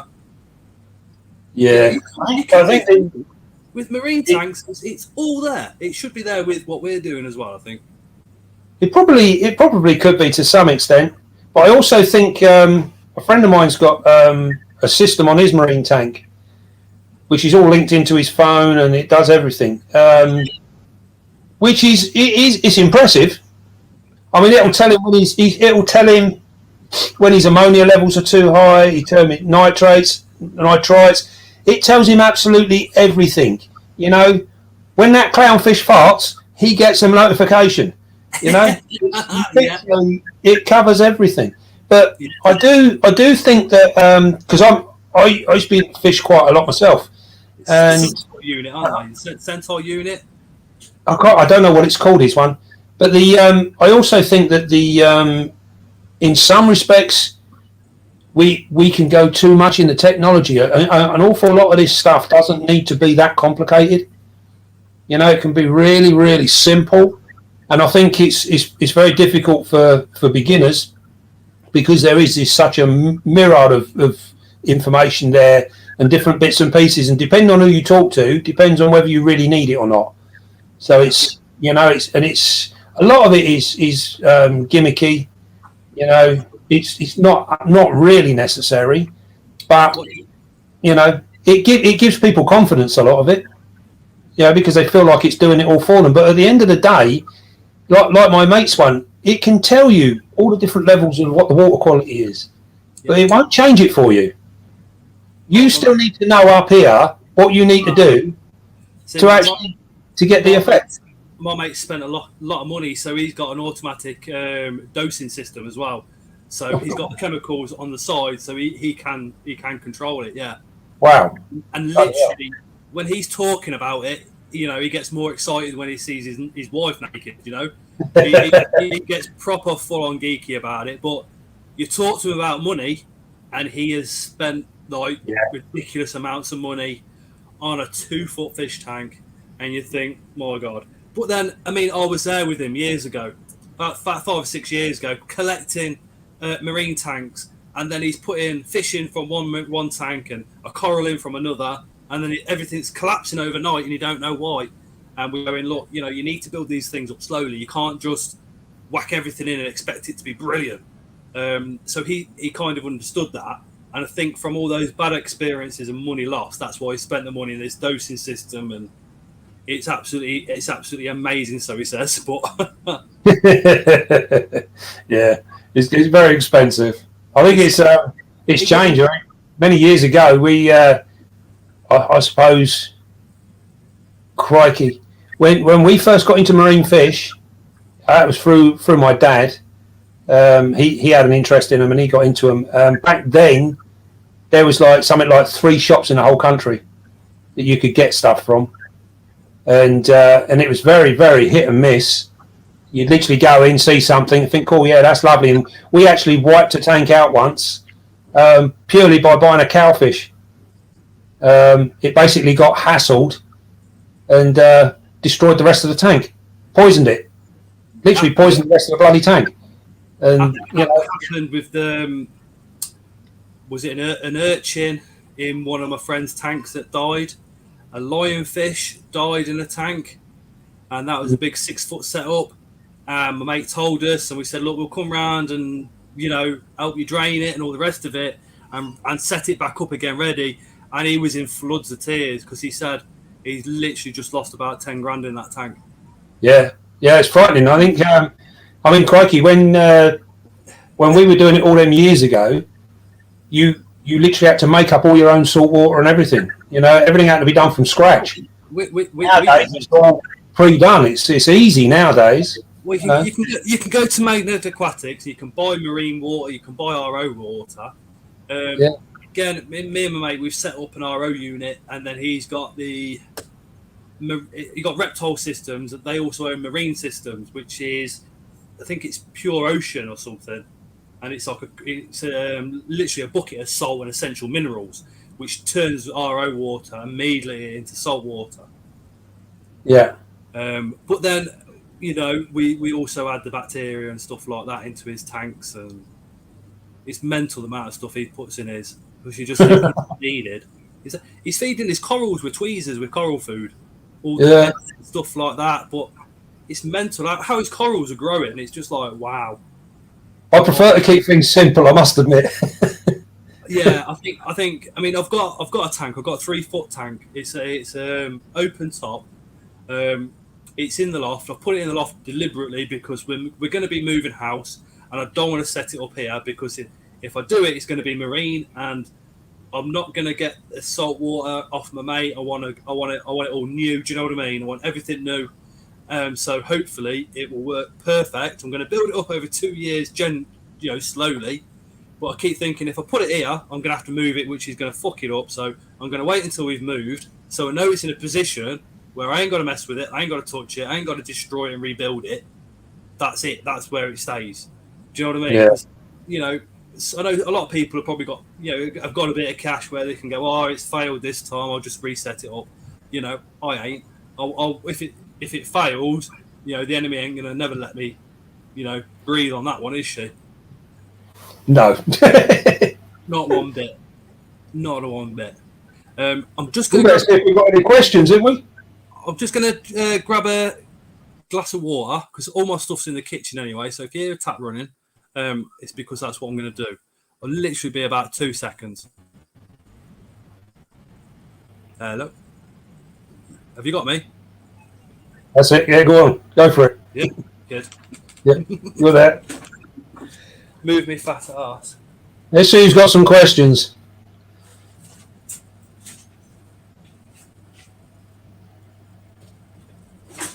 Oh, acid reptiles. What other snakes did you used to keep? I've kept an awful lot, actually. A bit like my spiders. I'm more into arboreal snakes than terrestrial snakes. Although saying that, I was very heavily into pure locality boas. I really did like those, and I used to keep venomous as well. So bit of all sorts of things, really, snake-wise. But if you're saying about captive bred and wild caught things, regarding the snakes, I did used to like a lot of the wild caught snakes, and it's purely because none of them really were being bred. So I used to do quite a lot with cat snakes, mangroves, all that sort of stuff, vine snakes, and you never see them. So it's sort of trying to find captive stock is quite difficult, although it is getting better now. But yeah, I think I gave up my snake collection about 4 years ago, something like that, 4 maybe 5 years ago, and that was because I had to move. So my whole snake setup, everything had to go. But yeah, that was geared up for venomous and everything.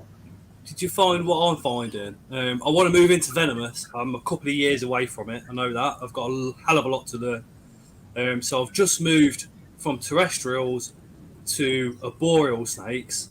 So we've got a Ridley's Cave Racer, probably about 1.5 foot long. I've got a Taiwanese Blue Beauty.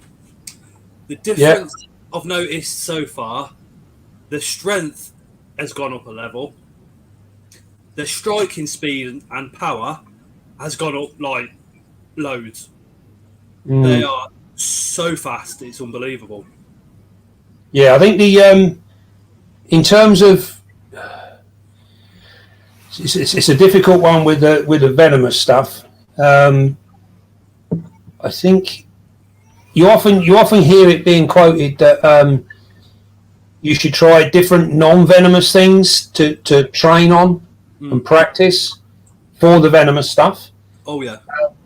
To some extent, that's not a bad thing. It can teach you about things that move fast and erratic and all the rest of it, but it will never put you in good solid ground for a venomous snake.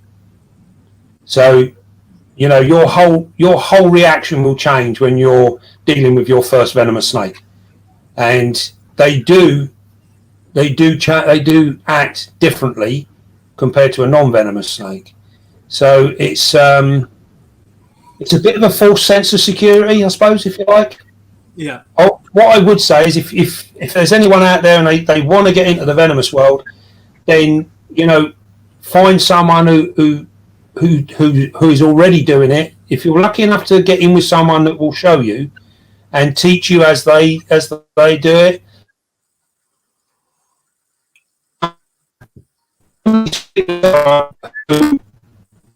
He's doing a good job. If you for argument's sake go around the guy's house and he I don't know, he opens up a cobra tank and just sticks his hand in and picks the bowl up and he goes, "Oh, it's all right, she was facing the other way." Then maybe you're someone else to teach you how to do it. It's one of them things. It's a pretty unforgiving part of the hobby, so it's very, very important. There are people that do courses and bits and pieces. I don't know if you've heard of Julian at Wrigley's. Yes. In Dunstable. He's a good friend of mine. In fact, we sort of like started out at the same sort of time. He was working in a reptile shop. I was in the zoos, and we were forever playing around with bits and pieces together, and mucking around with stuff. So, and he does some. He's probably one of the leading venomous people in the country for the likes of the public to want to learn. He does courses and he tailors them to suit people, and he'll take you through every level. And he's a very, very accomplished handler. He knows exactly what he's doing, and he don't fluff things about. So, if you're an idiot, he'll tell you you're an idiot. He's very serious and very good at what he does. But if you're interested in getting into that sort of thing, find someone who can show you the ropes. It's a bit dangerous to go out alone. Definitely. I think we're going to hit the comments up for a few questions. So, Yep. Chris Young says, "Are those LED lights you're using for the plants doing the job?" Yes, they are. Yeah, they work really, really well. I find the biggest issue I have, because I'm not particularly great with plants, but the biggest issue I have is probably overwatering a plant. That kills more of them than anything, which is something I've learned. And the actual lights themselves are working really, really well. And you were saying earlier on about the cost of some of these LED lights, 130 odd quid. Oh, my strip lights for my room, I got them on a normal plant reel. So it's just red and red and blue LEDs, and they're on a reel. And they cost me, for 16 feet of it, they cost around about £22, I think. Wow. Something like that. So when you've seen in the beastie room, one reel will do one whole stretch of tanks. So on one of my shelves there, I've got 2, 4, 6, 8, 10, 12, 14, 16, 22 tanks on there. That one strip does the lot. And then all I do is I do another strip of white light, which is exactly the same, and that's half the price of the grow light. So to do one shelf, which is 16 feet long, it costs, I would say, 40 quid, and you're all in. Everything. Wow. Would you be so kind to put the link on your community page or your Facebook page to those lights? I got them off of Amazon. I can try and find them again. especially at that price, I'd be like, yeah, I can Yeah. get past the enemy. You know what I mean? what I'll have to do is I'm when it comes to I'm all right. I can look after spiders, but this computer scares the bloody life out of me. So everyone sits there and goes, "Give me a link, give me a link." I'm like, "How the fuck do I do that? I don't know what I'm doing." So I'll speak to her indoors. I'll tell her what I need, and camera lady. Camera lady, yeah, she is my IT technical service, and she will. Lots of love for camera lady. Yeah, yeah. She'll. I'll get her to sort it all out, and then I'll put one up on my page on Facebook, and then everyone can get hold of it. Mike says, "Hi Dave, what is your favourite ever tarantula and why?" From Mike and Jen. Mike and Jen. Hello. Now they're crafty. They are, aren't they? They're regulars to the Beastie Room. They they're local actually, and they do come round, and they've sort of grown their hobby. When we first met, they literally had like one or two. I think now they're getting on as almost as many as me. They got lots, and in actual fact, Mike and Jen, they are so lovely. They created my Beastie sign. You would have seen this in the videos. You see that up there? That is awesome. Yeah. They actually had that. They had that made for me, wow. And they brought that round as a gift. Every time I look at it, it blows me away. It's just absolutely amazing. Was that one of them? I'm not. There's no tears, nothing to see. Yeah, yeah. I must admit, it was a bit of a choky moment. I was sort of like, bloody hell, I couldn't go. Yeah, it's absolutely amazing. So of course it's got pride of place up there, and it's all lit up and everything. It's beautiful. Favourite spider? I know what they're after. They keep trying to get hold of my Cayenne Kraken. They've named it. They named it Rosa. I don't name my spiders, but this one's been named Rosa. The Kraken is one of my favourites. Mine's just molted. The female's just gone, boom, who's the daddy? Yeah. I'm desperately trying to find a male. If I do, then I'm inboxing you for the care requirements and breeding. Definitely. No, you should be inboxing me for my address because I need him. If I find one, I'll give you a message as well. Yeah, vice versa. Right? Yeah, definitely. They're unfortunately I paired my one. She did produce a sack, but it was all infertile. So she destroyed it, and she ate it. Luckily I caught her destroying it in the morning, so I sort of saved it, and I put all the eggs in my nursery pots and done them all up, but they were all no good. They were infertile. But yeah, I don't know. Favorite spider is probably my Kraken. Yeah, probably. Good choice. Yeah. Anton is a good friend of mine. He breeds green tree pythons, and nice. He's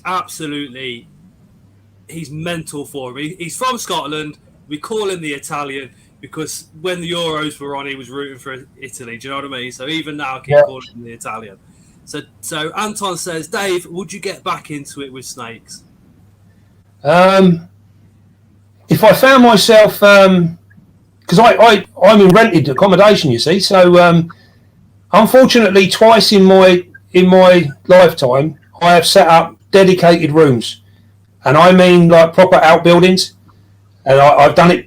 I don't do anything small, so it tends to cost me a few quid. And my last time cost me about $4,000, and then I literally got a call. Sorry, I need the house back, and you got a month to get out. So you know what I mean. That's a big commitment, and twice I've had to pack it up because of that. So I think if I won the lottery and bought my own house, then possibly I would get back into snakes. But not at the moment. I think it's too much. At least with spiders, it's much easier to deal with. Yeah, you can move them about. Ellie normally joins the lives as well. Ellie says, Dave, it's so nice to see you. She is one of YouTube's best as well, isn't she? She is. I like Ellie. I remember a long-term friend. She's awesome. Yeah, when I very first started out on YouTube, she was one of the first people to sort of comment, and then She bought a couple of slings off me. I think it was some Herminias back in the day. Yeah, a long time ago. She had some Herminias, and she sent me a lovely letter and bits and pieces through the post. And yeah, really, really nice. Yeah, she's a lovely girl. I did actually see her at the show at Bristol. If I've got, I've been to her house and also she is such a lovely woman, really is. She's one of the ones that Tara got on with instantly as well. Spider Mum, Leah, they are just some of the best people. Mark, the Spider Guy, Start. You know, a lot of people obviously don't see them in real life and don't realise how nice these people actually are. But yeah, she literally said, "Dave, it's so nice to see you," which I think is lovely. That's lovely. Thank you, Ellie. As asked a couple of times, Dave, will you ever get velvet spiders? Do you know what? I recently went to London Zoo, which was a completely different story. But they had an exhibit of velvet spiders there, and they kept them all communally in a big tank, and that was quite intriguing. Very messy, very, very messy. I mean, it was just full of carcasses. Ooh. But yeah, quite an interesting concept. It's not something I've had. I've never had them before. But yeah, maybe one day. Haynes Exotic Zoo says, "Loving the stream, chaps. I'm hoping Dave will pick up more than 2 spiders at the next show. I think I showed him up at the first one." It's difficult, isn't it? Do you know? YouTube, people think you've got like access to a bottomless pit of money because you're doing YouTube. And you can go to they forget you got families and you might not earn that as much as them and all the rest of it, don't they? Yeah. I think the biggest problem was that at the Bristol show. I mean, we're in rented accommodation and all, so it's hard, isn't it? Yeah, I think when I went to the Bristol show, you ask anyone that comes to a show with me, they'll tell you I'm all friendly and chatty outside. You know, the minute I set foot in that door, I've forgotten you came with me. I'm gone. You know, I run round and I check everything out and find the best prices and find the most interesting bits that I'm interested in. And then I do my buying, and then I go back to the door and I start and I have my sedately walk around and I catch up with people and all the rest of it. When I went to the Bristol show, I didn't actually even get in the bloody door. I was getting accosted outside, and then I got accosted inside, and I think I looked round and I was like, "Oh, it's quite busy." Then I looked round again and it was half empty, and I thought, I ain't bought a bloody thing yet. Everyone's gone. You know, they're not finished. I was at the Bristol show and I saw you and I thought, right, I'll go over and say hello. There's somebody was talking to you, so I went off doing my own thing and saw you again. And I thought, I'll go and say, oh no, he's with somebody else. I thought I'll leave him to it. And then at the end, it was like, right, I'll go and find out. No, he's gone. Yeah. I left right at the last knockings. Yeah, I left at the last knockings, but it was it was a lovely day. It was great to meet people. I mean, I speak to so many people on Messenger and bits and pieces, and I'm terrible for actually getting a message. I read the message and then I answer the message, but I don't know who it was from because I never looked to see who it was. And then I'm like, oh damn! And then you know what I mean. So I'm the same when I do my videos because I do my very best to answer all the comments on the videos. Because I think it's important to, you know, people have spent the time to type in something in. The least I could do is try and answer it, I suppose. And most of us hashtags and do all sorts and try and get the algorithm. Dave just uploads a video and it's got 17,000 views in an hour. I'm like, how the hell is it that? What's the secret? Wow. I don't know. Oh, his picture's gone. I don't know really what happened over YouTube. I honestly couldn't tell you. I haven't got a clue. When I first started out, I started it and I had a few friends because I used to post little videos up on my Facebook page, and a couple of people said to me, "You ought to do YouTube." I was like, "No, I can't do that." And then the lockdown started, and my missus, I was 1 week into lockdown, my missus said to me, "You either find something to do or somewhere else to live. It's up to you." you know. So, so I was sort of like, oh, well, that's pretty. I do like straight talking, but you know, and so she said to me, she was like, "Why don't you do YouTube?" I goes, "Who the hell would want to sit and listen to me on YouTube? I don't get it." So we ended up, we done a couple of little videos, and then I was panicking because I was like, "Oh, am I going to find stuff for people? Are they going to be interested in this? You know, does anyone really want to know this sort of stuff?" Yes. And even now, it's sort of like it shocks me that I suppose because I've been doing it for so long in my own little world. You know, I've always been on my own doing it as such. So yeah, I still find it mind-boggling that you know people get so much enjoyment out of different things, and what I sort of like think as being normal is like really out there to some people. It's sort of it's fascinating stuff, and I've loved absolutely every minute of it. To be fair, you paired up the Geigers. Yeah, for me, that is like boom, mind blown. It's like wow, how you know how I would be like no, because if that male runs, I'm pretty much dead. Absolutely like amazing. Well, I'll let you all into a little secret, shall I? Yes. Did you watch the Fuego? Yes. She's sitting on an egg sac. So I've never mentioned that to anybody yet. So all you guys out there that are watching now, fingers crossed. But yeah, we're on an egg sac. So and I think we've tried to find out, and as far as I'm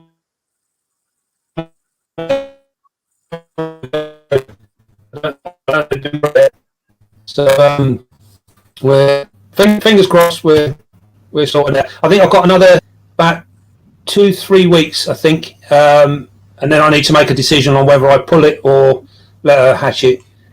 Since I found it, I've not gone back and looked. So once I find them like that, I don't touch them. Yeah, that's it. One of my guilty pleasures is true spiders.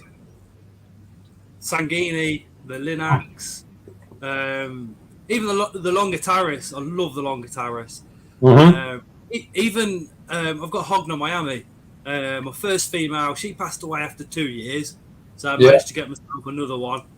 There, I've got a Cameroon crab spider as well. They are just incredible creatures. I know they're not probably not everybody's cup of tea.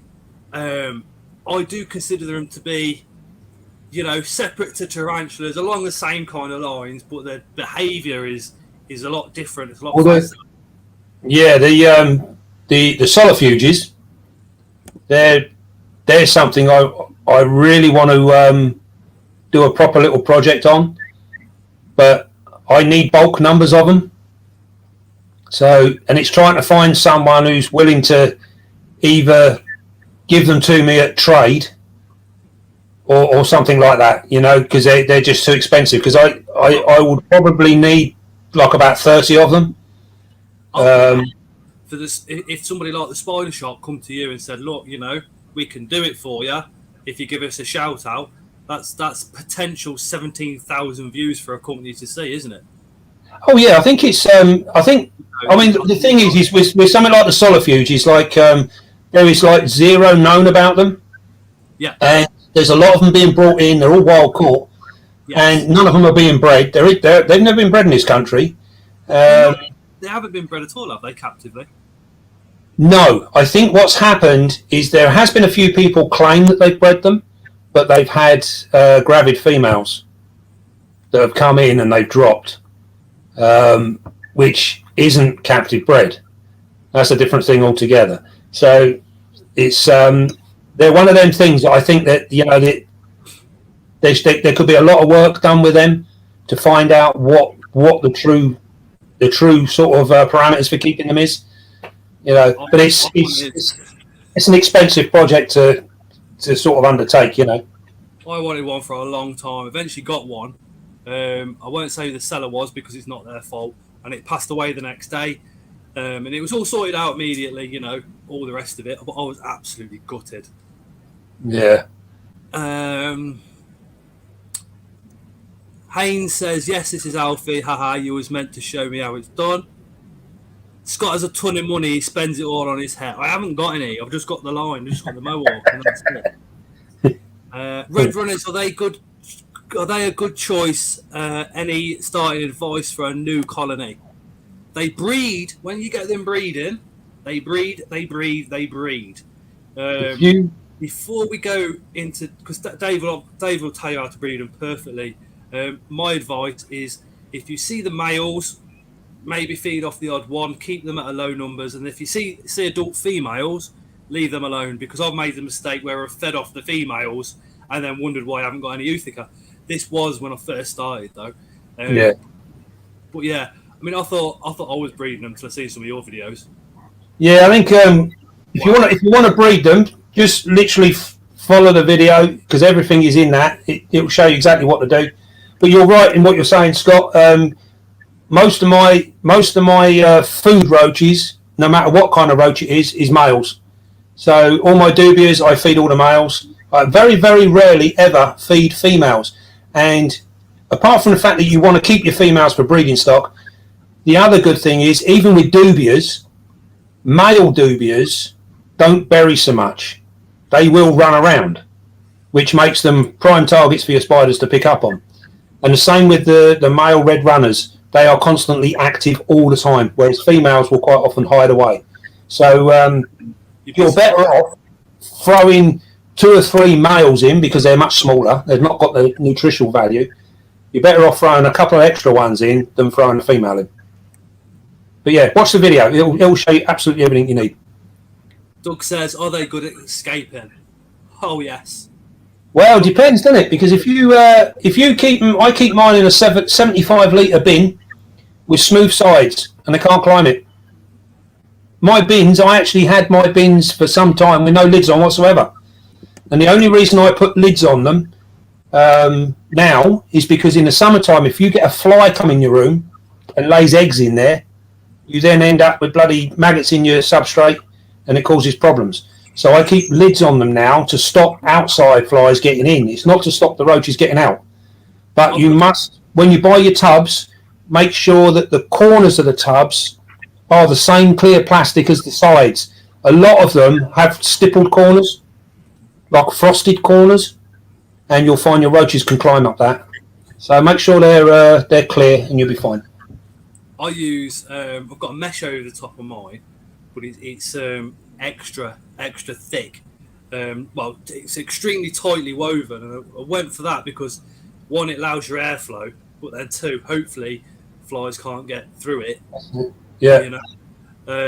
But I've had that issue in the past. I've had it more so with crickets, because if you get a dead cricket, flies seem just to go bump, and then within 24 hours you're getting tons of them tiny ones, and that's another area where the enemy goes, what the fuck's in my kitchen? You know.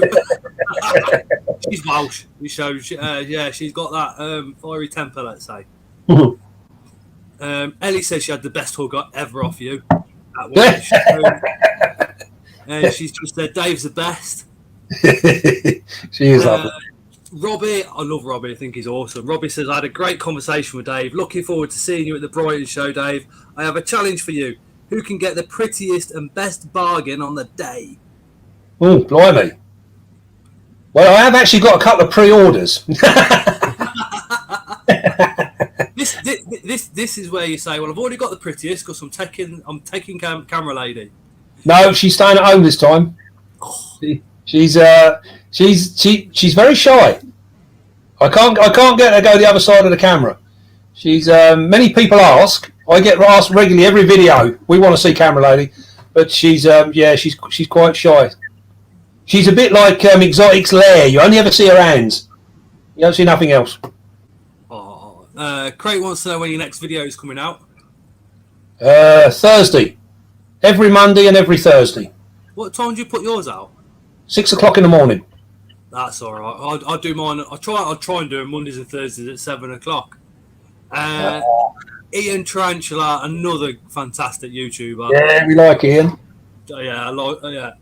Says, I remember before Dave done YouTube and done the videos on Facebook, That's going back to earlier, isn't it? When you went literally moss hunting off in the woods. Yeah, yeah. Yeah, this is how you do it. The other thing is I've been doing it for about 40 years. Yeah, but then it's new to a lot of us because you just think, oh, sphagnum moss, we've got to buy it from a shop because it says sphagnum moss, without realising that you can go outside and get it because you just think, it's sold in the shop and that must be the only place I can get it from. It must be a specialist moss that's specially designed for our special spiders. You don't. See, this is one thing that the zoo world teaches you.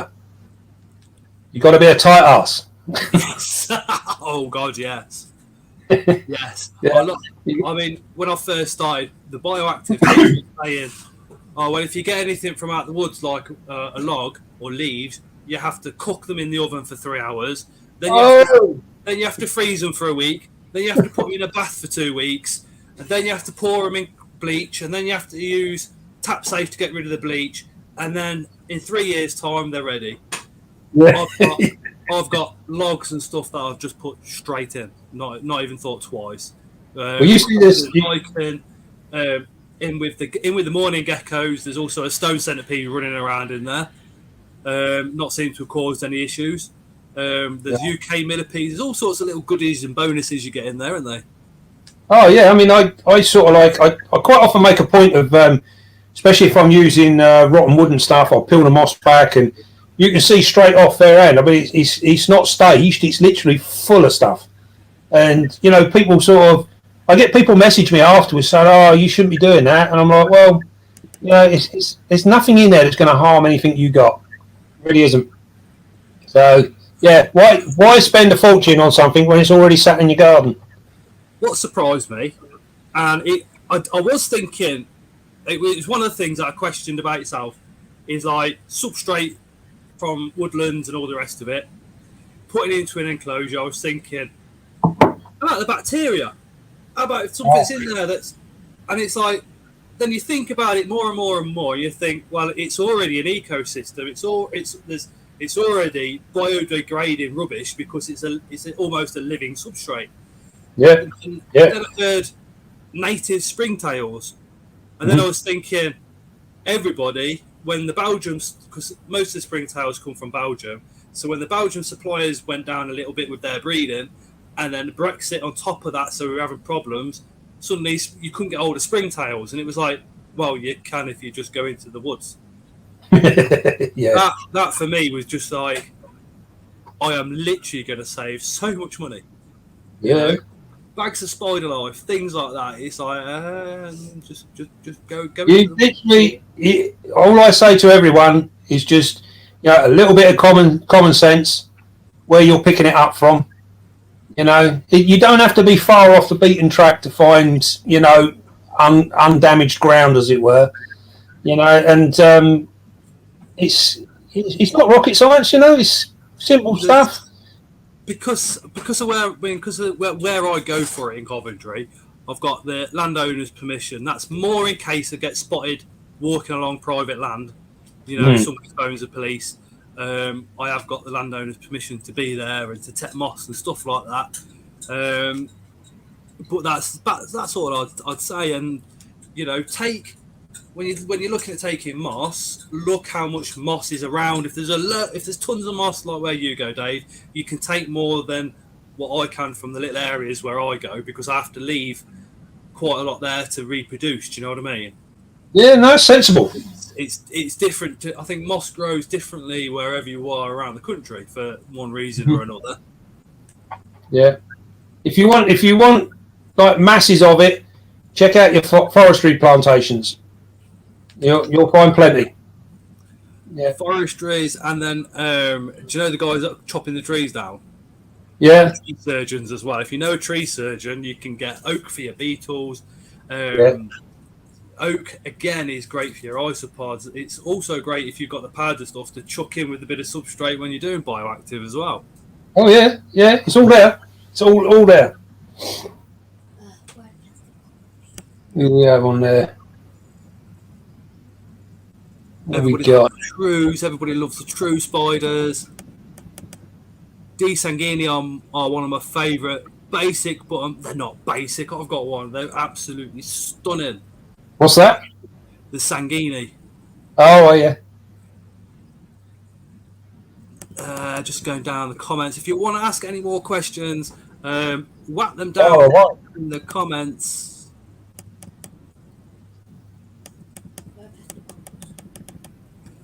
Where are you? I'm from Yorkshire. La, la, la. Oh, there we go.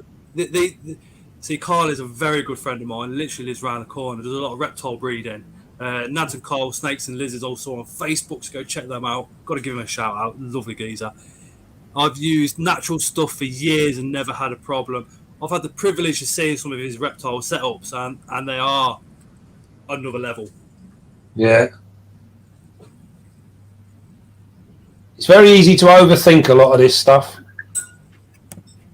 There's another one. Yorkshire teas. Oh, now you're talking. Yorkshire tea. What am I making right now? Literally, Layla is with the kettle on, and she's making me a Yorkshire tea as we speak.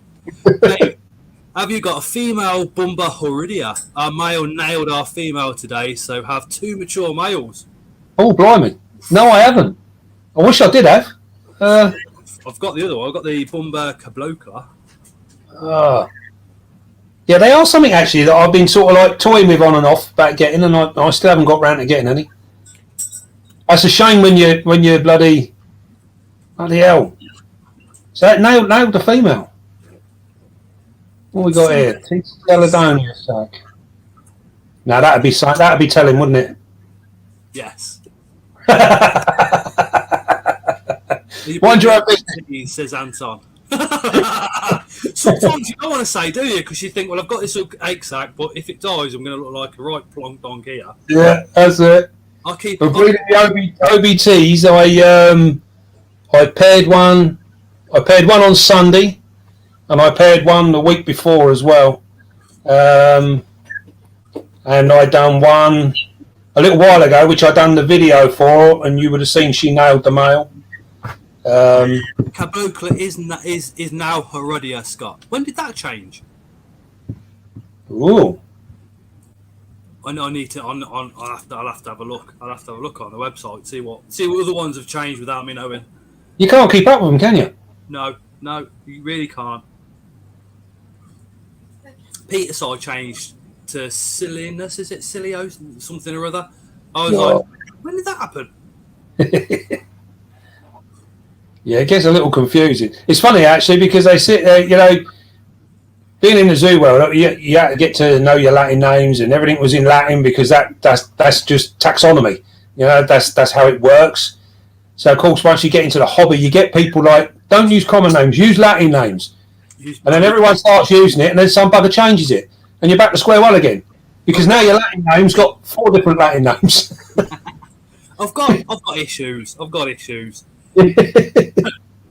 If you use common names, okay, so Goliath, Birdie, and Spider.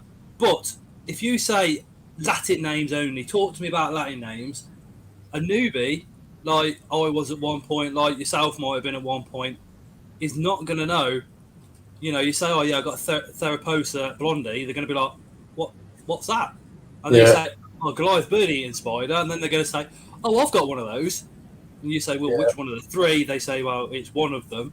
But I think it does, if you say, I've got the group Invert Pets Worldwide, and for a while, all the groups went to Latin names only. At the time, so were we, and then I thought, hold on a minute, I'm pushing so many people away here. So I said, no, you can use common names as well, as long as you can describe your spider.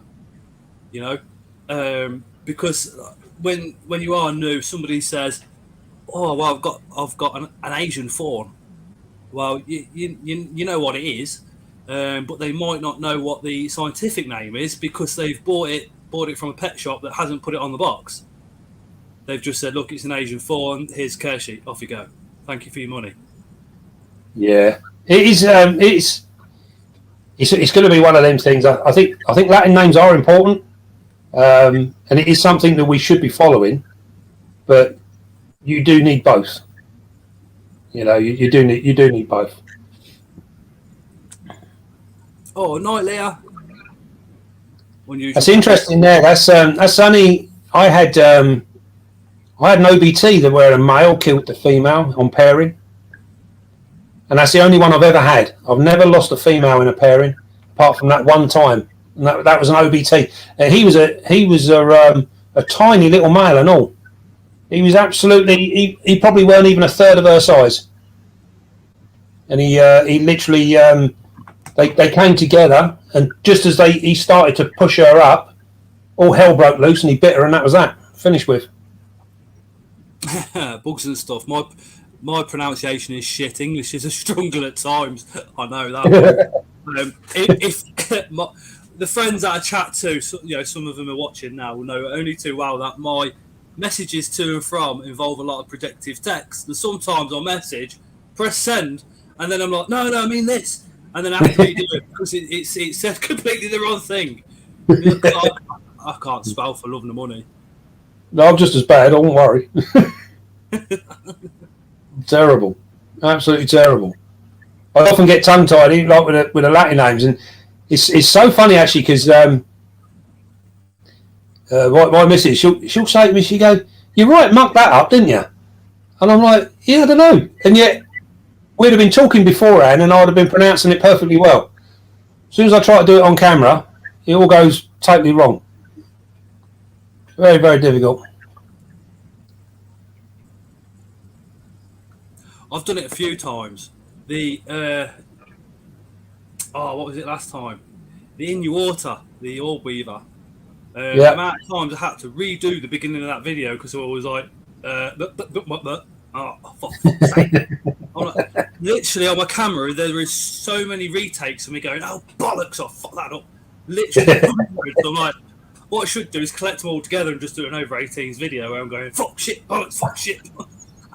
You're lucky because I think it was funny actually. I was talking to someone the other day and they were saying about how long it took them to edit a video and bits and pieces. I do very little editing at all. It literally what you see is what comes out, and that's about as far as it goes. I try and keep away. The only ones that really get edited are probably the pairing videos. I tend to edit the pairing videos. I just cut the clips down a little bit. Yeah. I literally done one the other day. Well, I'm actually editing at the moment, and that was for the Indian Violet, the Fimbriatus. Yeah. And I ended up with probably about 3 hours footage, and I've got to try and condense that into about 20 minutes. Sharon says, I have a T. Verdarcy, but read the other day that is also known as T. vagans in other countries. So confused, nothing, and looks nothing like my T. vagans. As far as I'm aware, they're two different species.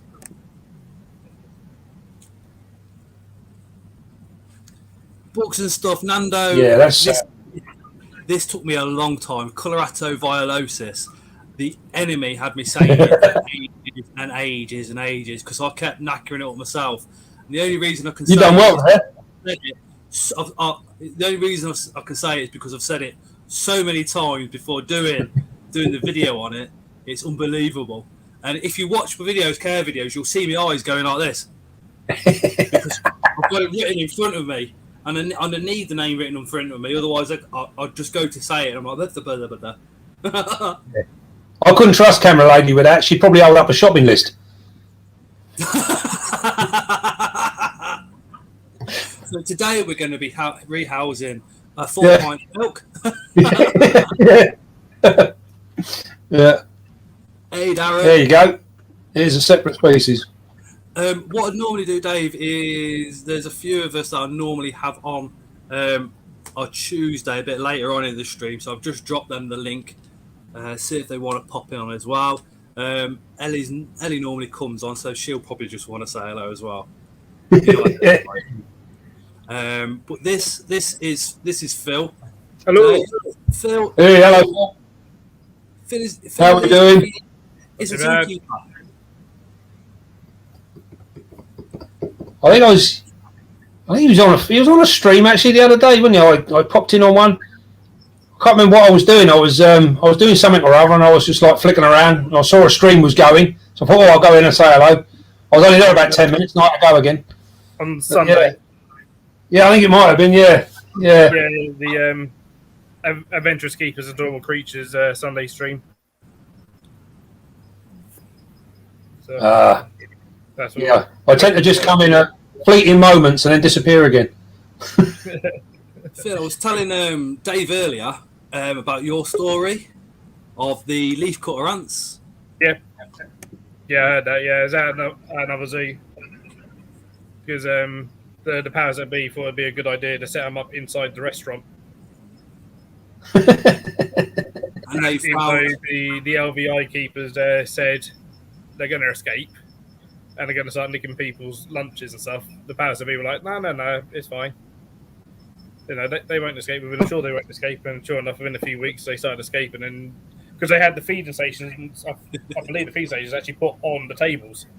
So when you were having a meal, you would see leafcutters come down to get their food and go off. Oh, cool! But they just ate through the silicone. Yeah. And stuff, and then started nicking people's bees and their sweet notebooks and stuff. Thank you so much for joining. Absolutely incredible channel he is. Yeah, good night. So what zoo is it you're at? I'm at Shepworth Wildlife Park, which is near Cambridge. Oh, right, Shepworth. I've not heard of that one. Hello. There she is. Hi. We're a small zoo. We're only 8 acres. Yeah. But a few years ago, our main director was chair of Biada for a few years. Yeah. So we sort of we're small, but we try and punch. Kind of In some respects, it's the small places that are often doing better nowadays because they don't have all the politics. You know, and I think I said earlier on, I went to London Zoo recently, and it was heartbreaking, absolutely heartbreaking. I remember it even from when I was a kid, and it was just an amazing place. And then I was lucky enough through my work to work through there as well at different points, be involved with stuff that they were doing. But it's changed absolutely hugely. I mean, it's not even a shadow of what it used to be. You know, and it's all politics. Yeah, a lot of it is, and a lot of the stuff. I know quite a few of the reptile team and then the invert team down there. Mm-hmm. Some of the stuff they have to go through just to get something. I think that's ridiculous. Yeah, I think where a lot of it went wrong with the industry, and it's happened in a lot of other industries as well nowadays, is we've become very preoccupied with qualifications. Yep. So I know in London Zoo, you couldn't become like a head keeper unless you had a degree or a doctorate or something along them lines. So, which is all well and good. It's not, don't get me wrong. There's nothing wrong with that. But you need to. The problem is the people they're employing that have them qualifications. 9 times out of 10, they've got very limited practical experience. That's it. No, that's it. But what they do, the experience that quite a lot of them do have is field experience, which is an entirely different thing. Yeah, that's it. I mean, and it happens a lot with some of it. I mean, I wasn't even granted it because I'm a head of section where I am, and I wasn't granted an interview just to be a regular keeper at a bigger zoo, working with reptiles, purely because they were like, and I think it was just for maternity cover as well. So it's only a year's contract. Mm. You'd have field conservation experience, have published scientific papers and stuff, and various other things. And it's for a year's contract. Yeah, it's for maternity cover. When the bottom of the pack keeper, yeah, and they're like, yeah, and whilst you're here, we want you to publish X amount of scientific papers. Yeah. They've gone very much into that nowadays. Night, Sunbeats. Thank you so It's much. a shame. which again is all kind of it's all well and good. I mean, some of the big zoos can do that because they've got such big teams of people. Like me, where I work, it's me maybe looking after 100 different species. Yeah. At a bigger zoo, there'd be maybe 10 people looking after those species a day. And then doing lots of work on the computer, doing various research and what have you. Yeah. I think, unfortunately, with the big zoos now, an awful lot of their funding comes from that academic side. So, so they need to have them people there to create that funding. And unfortunately, it's basic. I can remember 20 odd years ago when they started, bringing in them kinds of restrictions, and we said then you're actually going to lose the animal people, and you'll end up just full of academics. Yeah, So it's now a legal requirement. Yeah. When I done mine, it was like a four-year course to come qualified. Yeah. Yeah. So you spent 4 years, and you'd have to have 4 years practical experience as well, and that was like working in the environment every day. Yeah. So it's you don't get that at university. But it's very unfortunate. A lot of the big zoos want to do all that research because that's what gets you your license a lot of the time, and looks really good then on your license to actually operate. Because you've got to do X amount of research, and if you don't, you can lose your license and be closed down. Yeah. Stuff nowadays. Yeah, it's a funny old system now. It really is. Shame, really. I think it's changed. Ellie's just dropped out. Who said it? I think her internet might have dropped for a second. Dave, so what did you have to go through to become an elephant trainer? We started talking about that. Basically, I didn't choose to do that. When I went to work for the zoo, or I applied for the zoo to become like a seasonal member of staff, I'd never even thought of elephant. To be fair, it wasn't an animal that had entered my thinking at all. I wasn't interested in them at all. And basically what happened was, in my situation, all of the seasonal staff all got sent to the elephant section first. So from there, you would do, it might only be a day, it might be a week. But depending on if the elephants took to you or not, depending on how long you lasted. So like I was saying before, elephants choose their own keepers. You don't choose to work with them. So I was fortunate that when I was there, I was accepted by the elephants that were on that section, and I got on really well with the head keeper there. We clicked straight away, and because of the way I approach things, he liked that sort of thing. It's very similar to how he worked, and he was a guy that had hand reared an elephant from a baby up to adulthood and was still looking after her. He'd been in the industry for years, he'd seen stuff on there that only I could ever dream of. And, we basically went from there. So once the animals were accepted, and then what happened then was we had, in collaboration with London Zoo, we had the very last import of young elephants into the UK, and then it was banned. So there was, I think there was 110 elephants came out of Burma that year, and we had 6 of them that come through into Whipsnade. 3 of which stayed at Whipsnade, and 3 went to London, I think it was. So yeah, they were like the last. That was the last importation of wild elephants. Although they weren't really classed as wild, they were classed as semi-captive. So in Burma, if you're lucky enough to be able to own your own elephant, they're logging elephants. So they're used the same as what we would use a tractor for here. Yeah, they do the same job. And then if you own a cow elephant, you would work it all day, and then you'd release it back into the forest of a night time. So it would then go off, it would feed, you call it back in the morning, go back to work. And that's how they look after their elephants. Now, in the process of that, if your female elephant comes into season, there'll be a bull elephant out there just waiting for her. So she would then get mated, come back, you carry on working her, they have like a 24-month gestation period, and then eventually she gives birth to a baby elephant. Well, you now become the owner of that baby elephant, plus its mum, and that's how they end up as this sort of captive-bred, semi-wild elephant. Yeah, that's how they make their money, really.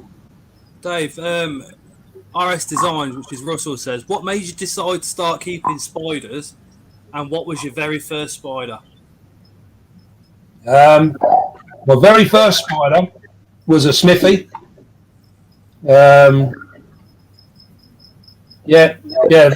first spider was a smithy. Yeah. I don't know if Phil, Mark, or Christine or Ellie have got questions for you. I know Ellie's probably busting to say hello, and so is Christine. And obviously Mark is as well. So I'm going to pipe down for a little bit and let them say hello and all the rest of it. Yeah, far away.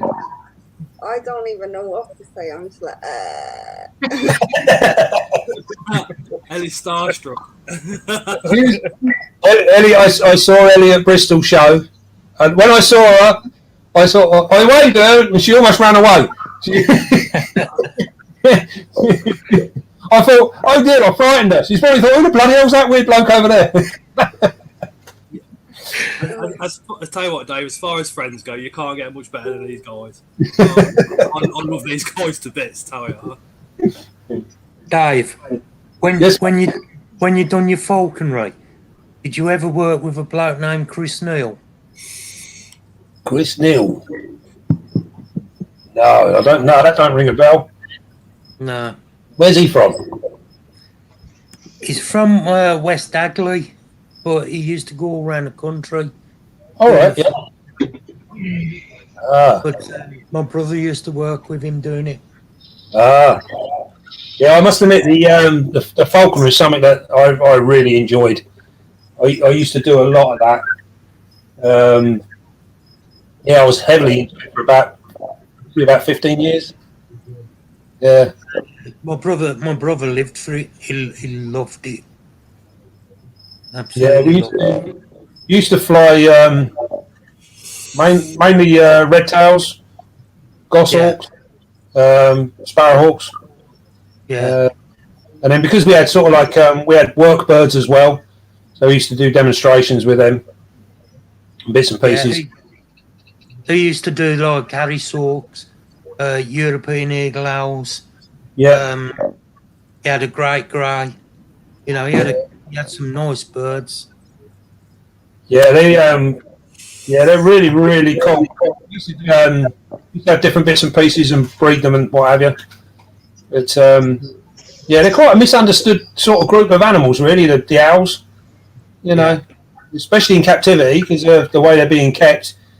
People think they need to be kept certain ways, and a lot of the times they don't always do too well with a whole lot of space. My friend, she keeps a couple in a shed. Yeah. She flies them and all the rest of it, and feeds them chicks. And when they eat chicks, it's incredible. Yeah. You throw a chick and it goes bump, and it's gone in seconds, in absolute seconds. Unfortunately, she won't let me film any of it, but Oh, really? Yeah, because it's her private stuff. So. Oh, right. Yeah.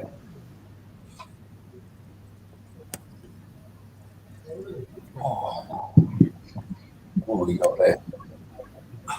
He's got in the chat. 2 Ellies. 2 Ellies. Because the other one. Oh, yeah, she's got in the chat. Oh, man. Is that it? Yeah, you go. There's always a flash one, isn't there? You've got a minute. Oh, she's gone again. They're having a storm, so she's having internet problems. We were talking about your molting video. Yeah, I heard that. I was like, oh my gosh. I was over here just grinning from ear to ear. That was a spot on video. I was telling Scott, I was getting so many questions, and I thought, do you know what? I'm going to do a molting video. And then I thought, I better see what if anyone else has done one, or because I don't like copying anyone's stuff. And I sort of thought, well, I'm going to have a look around, and I come across your video. And I sat and watched it, and then at the end of it, I was like, oh, well, that's nailed that, innit? She's basically said everything I need to say. So what's the problem? Absolutely covered everything. So, yeah, it was a really good video. I really enjoyed it. I really appreciate that. It means a lot coming from you, most definitely.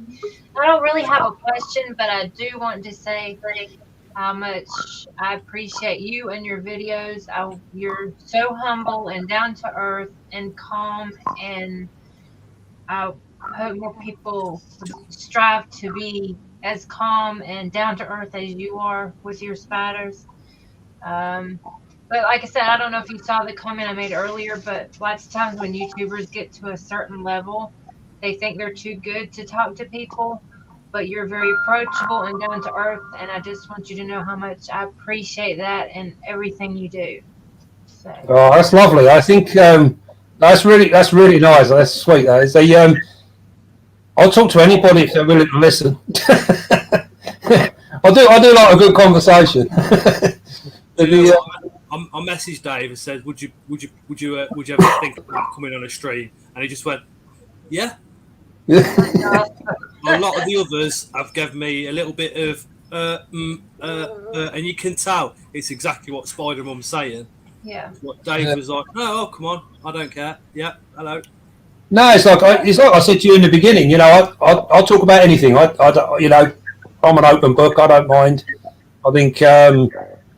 You know, it's like we were saying earlier on. There's so many different parts of the hobby that, you know, people are very opinionated on, and you know, there's always going to be confrontation within. You know, there's always going to be people disagree, and I don't expect anybody to follow what I do or do what I say.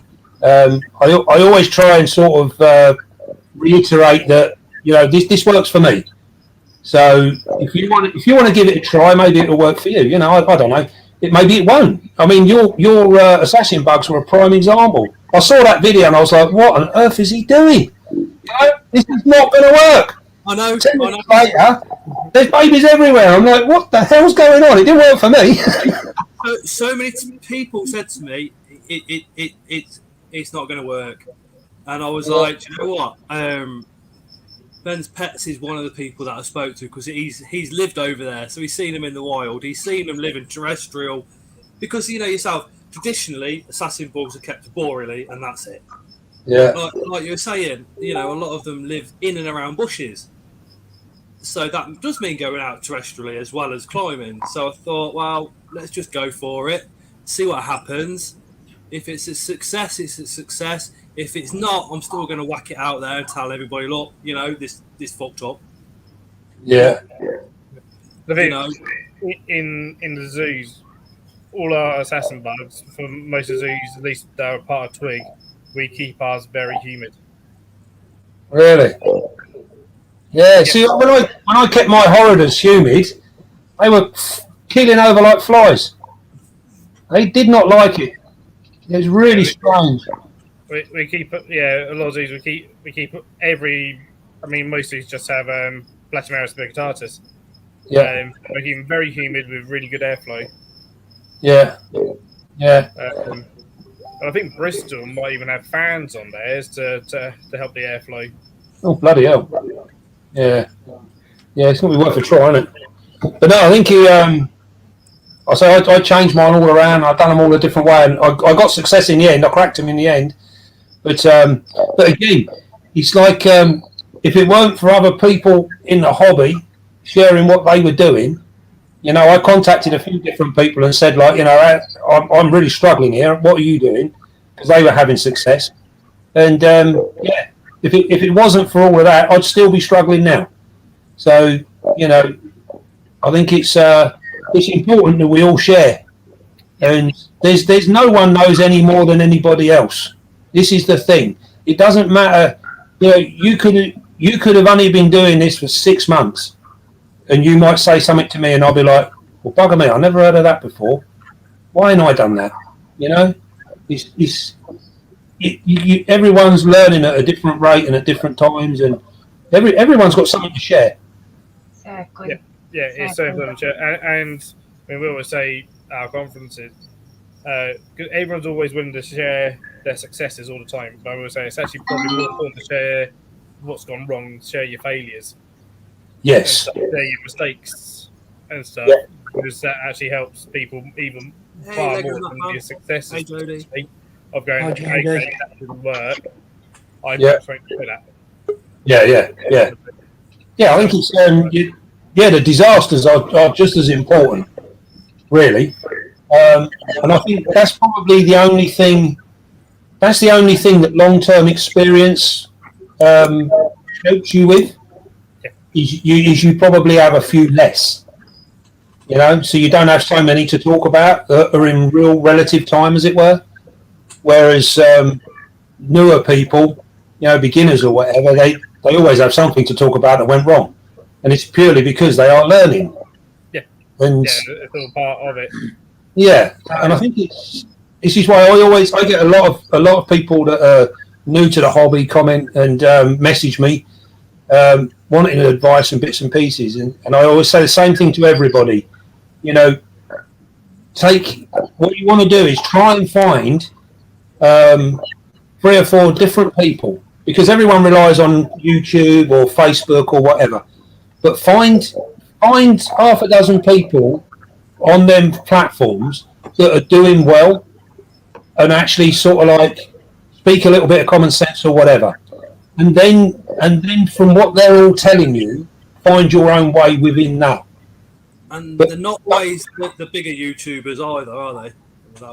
No. This is the thing. It doesn't need to be a big YouTube, because what you got to remember is YouTube has different followers for different things. Yep. So, like, if you look at someone like Exotic's Lair, for argument's sake, I choose him because he's someone that's like everybody knows him. Everybody knows him. He's got the largest following on. He's probably got the largest platform. He's definitely and people that aren't necessarily into him, but I've heard of him. Yeah.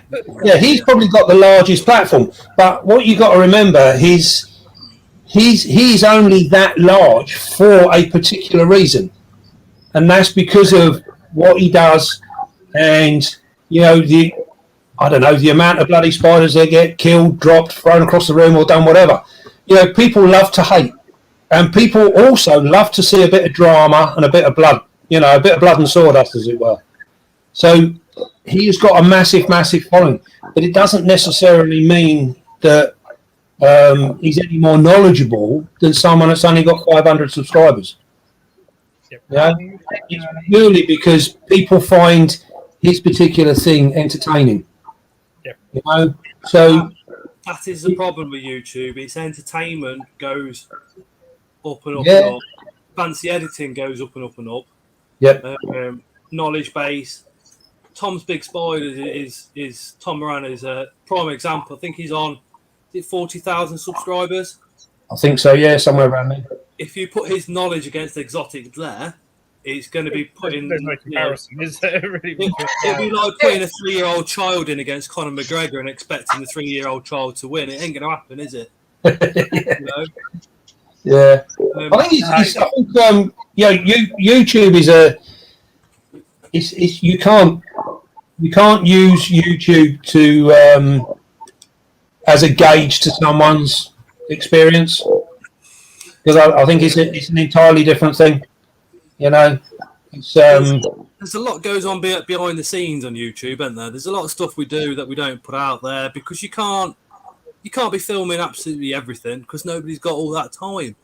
You know, no. I'm sure there's little secrets and little tips and hints, Dave, that you do yourself, that you've been doing them for so long that you don't think that other people don't even know about them, so you haven't put them on camera yet. Yeah. You know, it's tons. I think it's I don't know. I think we've when I started this channel, I think the main thing that I really wanted to show was that all of these supposedly bad spiders. Oh, hold on, Dave. Let me just stop you for a second. Ellie? Oh, Ellie's just sent me a message saying, I'm so sorry, I've got to go because my internet and don't want to destroy your stream. Ellie is a very good friend of mine. Ellie, just keep coming back. It makes no difference. No, you're right. Keep popping back in. We all love you far too much. Dave, can I just add, your video with your bioactive setup for your Blondie? Yes. Right. I was thinking about doing the same for a Sturmy, but the only thing that worries me is if she digs and she gets her claws caught in the mesh. Yeah. So, do you think it'd be worth doing a bioactive setup for it? Definitely. Yeah. My Sturm is on exactly the same system as the Blondie, because the Blondie video is that the one that came out on Monday. Yeah. Yeah. The Sturmy is kept exactly the same. And the only thing that I will say is with the weed suppressant mesh that I use in the bottom, is a cloth based one. I don't use the plastic one. Okay, yeah. This was my problem as well, Dave, because if you can imagine that being soft, when it's under pressure, it's going to be tight, and that's what fiber, isn't it? Yeah, this one is. It's just an example. So it's going to be tight. So is that then possibly going to damage the spider's paws? The reason I thought about that is because when the Tarantula Collective said that the mesh on the Exoterrors can damage tarantula's paws when they climb up and hang upside down off it. Yeah, right. Right. So there's the stuff that you got there. That is what the gardeners use, isn't it? Yeah, it's just the fleece type stuff. Yeah. Right. I personally, I wouldn't use that with spiders. That's in with the geckos. Yeah. No, I haven't done any of the spiders with that. I haven't done a drainage layer with the spiders, to be honest.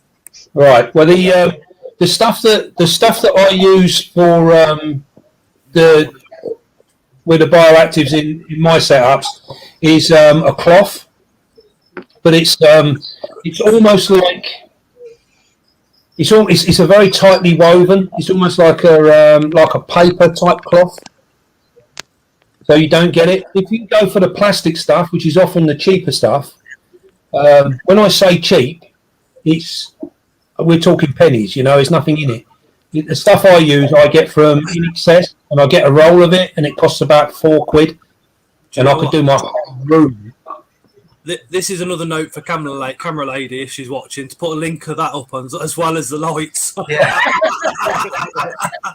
yeah, definitely. I could do with a link for that. Yeah, because this is another thing that you just assume that it's the same, that it's going to be damaging, and then when you talk us through what you're using, it's like, oh, so it's not. No, I think the plastic stuff, which is what you'll quite often find your landscape gardeners use. Yeah. Well, that's like strands that are woven. Yes. Into like a cross mat. Yes. I don't like that. That's dodgy stuff. I don't use that at all. For the same reason, like that stuff that you just showed us there, because it's more fibrous, they will dig that up. Whereas I find with the stuff that I use, it's a real close knit, almost like paper cloth. Yeah, can't think of. So you can just pull that one apart, like. There's some here. It's going to be difficult for you guys to see. Yeah, see, that's no good. That's like cotton wool.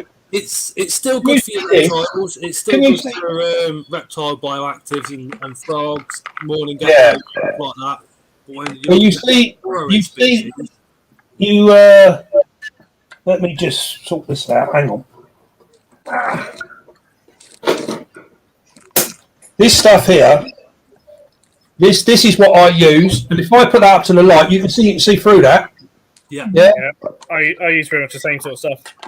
Yeah. Now this. You're not seeing nothing through this. No. Well, this stuff here, you can see. Look, I can pull this apart. I'm putting an awful lot of pressure on that, and it ain't ripping. It ain't stretching. It ain't doing anything because it's almost solid, but it's pliable at the same time. You see. Now, the only job this is doing is stopping your soil from connecting through your clay balls. Yeah.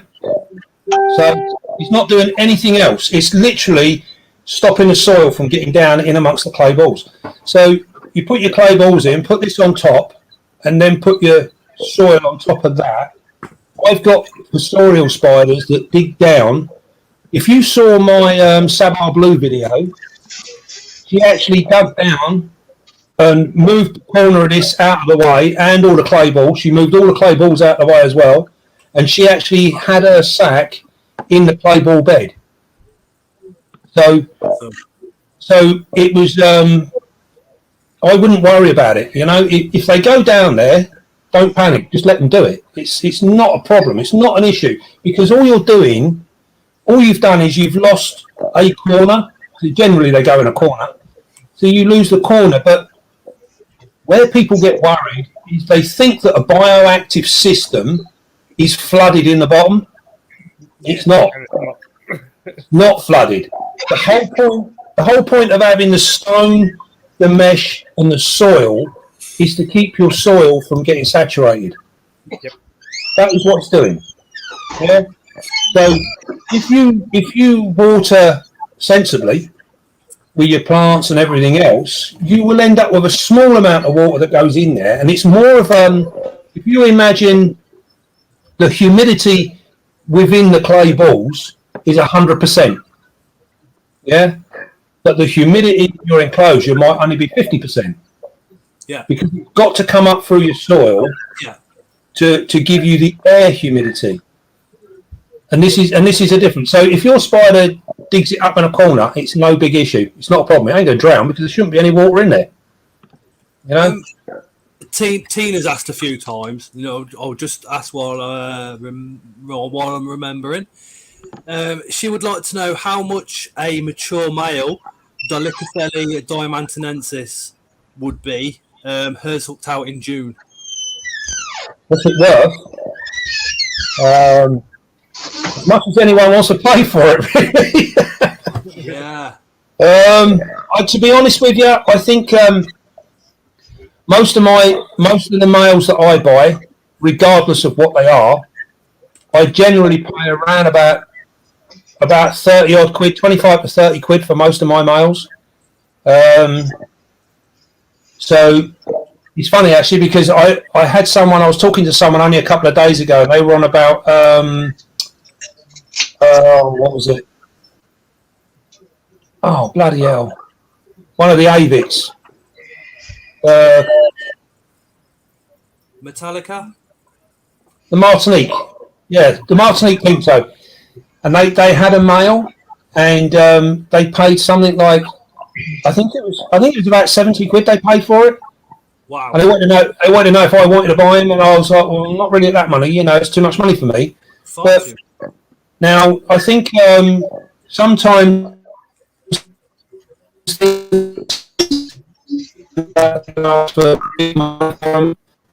actually got a couple of females available, males, sorry, that are available, and I sell them at like 60 quid each. They're fresh males.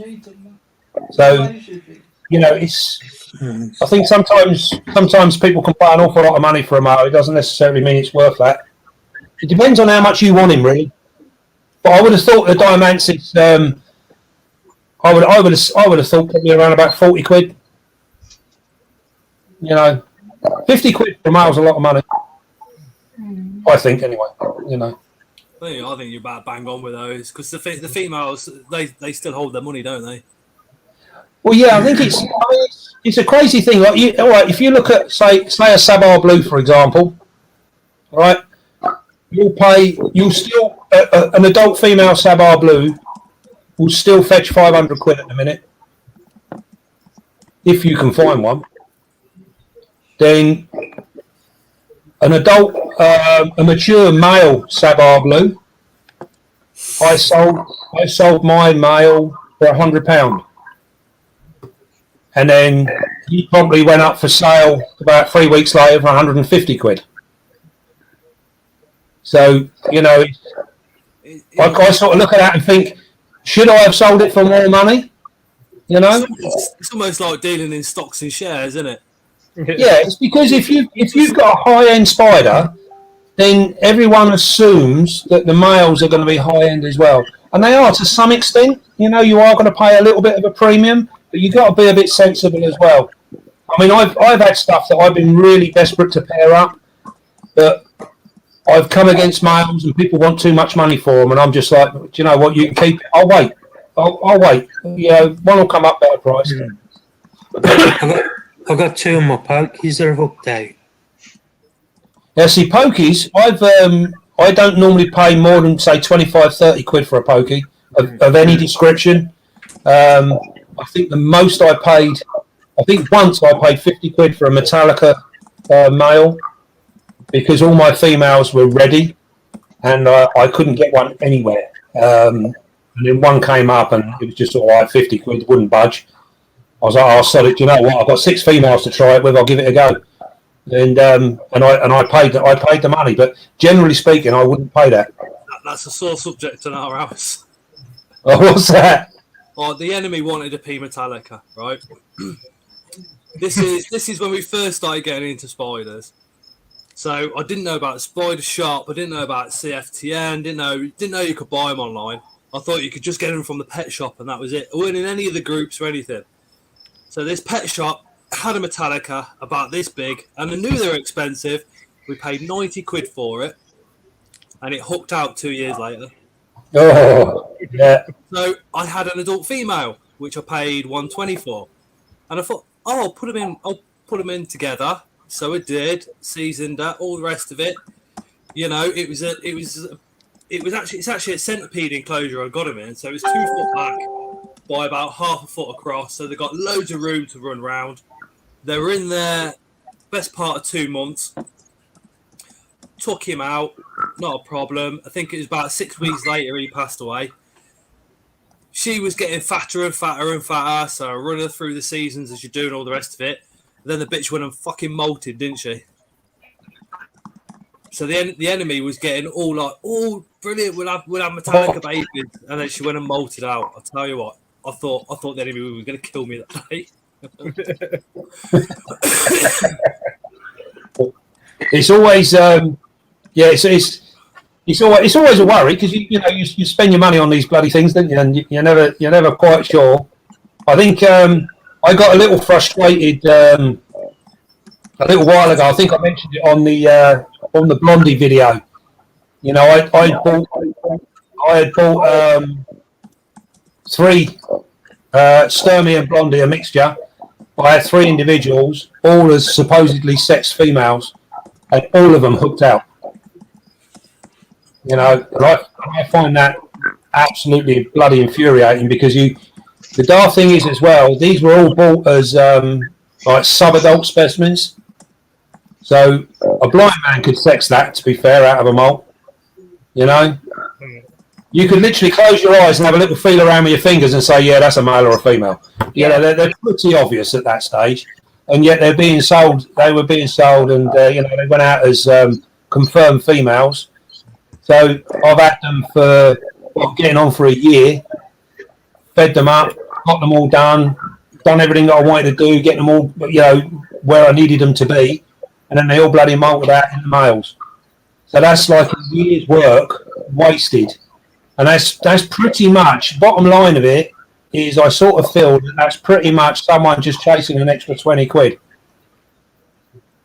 Rather than selling it a sub-adult male. Lego Batman says his neighbour 2 doors up gave him an adult female Metallica for free as we're getting bored of it. Now this is what I find to be an absolute bonus. All my mates know I'm into spiders. Every single one of them. All my work colleagues, loads of people, right? All in Coventry. So if somebody's going, oh, do you know anybody that'll have this? I'm fed up with it. I normally get a phone call. So I've got about 4 or 5 curly hairs here. I've got all sorts that have come for free of people that just don't want them no more because they found them boring. I know a lot of people keep their collections and that private. I do chat about mine no end to everybody. An absolute bonus. Lee Pan Games, I sent my PMET to Dave, LOL. All right, yeah. Leslie's got a male LP that matured out 7 months ago. She's been offered £60 for him, but she won't let him go because he was my first since I got back into the hobby. That is actually really, really good money. For an outfit, yes. Yeah. Who's offering you that for? Yeah. I think that, I mean, I've been very, very lucky this year. I've had a number of males that have just been donated to me. And quite often, you know, people just want a couple of slings or whatever. I don't generally, to be fair, I don't really do 50-50s or anything like that. I find it all a bit too much of a headache. And there's too much grey area in it, you know. I think it's unless you're dealing with someone who you know really, really well and you trust really well, it's just a bloody minefield, and I don't need the grief. So there's a lot of mistakes that can happen because somebody can say, oh, I don't want anything, and then when it comes to it, and you've made a bit of cash, suddenly they're like, oh no, I said I wanted 50-50. Yeah. No, you didn't. You said you didn't want any. You said you just wanted the money for the postage and the money for the spider. It's very funny. Very funny. I'd rather just pay for them. Unless it's a good friend. Because Ellie's let me have one of her males. Then that's different, like you're saying. Yeah, you know? but I did say I didn't want 50-50. I said you can do what you want with the babies, and everybody just heard me. What I'm going to do is, without the knowing, I'm going to just put 4 OBTs in a racket. Hey, go down. Put them right back too. Andy's asking if anybody's got a mature male Isomani available. Afna Palma. Oh, if you'd asked me about a year ago. What was that? What was that? A Sazimani one? Samani. Oh, Somali. No, I'm afraid not. No, I haven't. Fair play, Leslie. Leslie just said it's not about the money. It shouldn't be, should it? No. All I would say is because he's 7 months old, you know he's going to be coming to the end of his life within the next, 3 months, would have thought, for an LP. If he did breed with a female and you got some of the babies, at least you've still got part of him in your collection then for another sort of 15, 20 years. Message my page, mate. If you're in Coventry, we'll go and have a coffee somewhere or something, mate. That'd be pretty cool.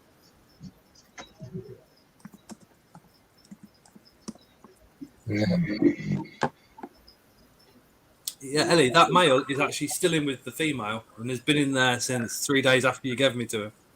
I still got the Victory male. That one still hasn't got a female yet. Nobody got a female from my Victory. And the... what are you again? Mr. Snatch. I can't think where he is now. Cohenbergy. Tati Cattle Cohenbergy. He still doesn't got a girlfriend. Dave, you got you're a female Victory. No, I haven't. I wish I did have. Hi, Sharon. Yeah, I wish I did have. I'm actually I'm having a little bit of a reboot in the room at the moment because I think it's like the stock is constantly changing because you sort of like for me. Like the breeding side is what really gets me going. So once I've bred something once or twice, I'm happy. So then I need to move on to something else. And obviously space is always of an issue. So you can't afford to keep everything. But yeah, try Yeah, not so aware. But I'm like, yeah, I've done everything I can with you, but you're not going anywhere. And then there must be about, like I said, 15, 20 spiders that people have given me. And I'm like, you're not going anywhere. You can't go anywhere. Like I said, I got like, I think 5 curly hairs, which people in Coventry just didn't want. But I've said to them, look, you know, it won't be resold. It'll be housed forever. So they can't go anywhere.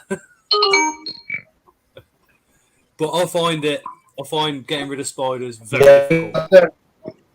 Very difficult. I can't. Yeah. That LP still. I got. The enemy could. I just.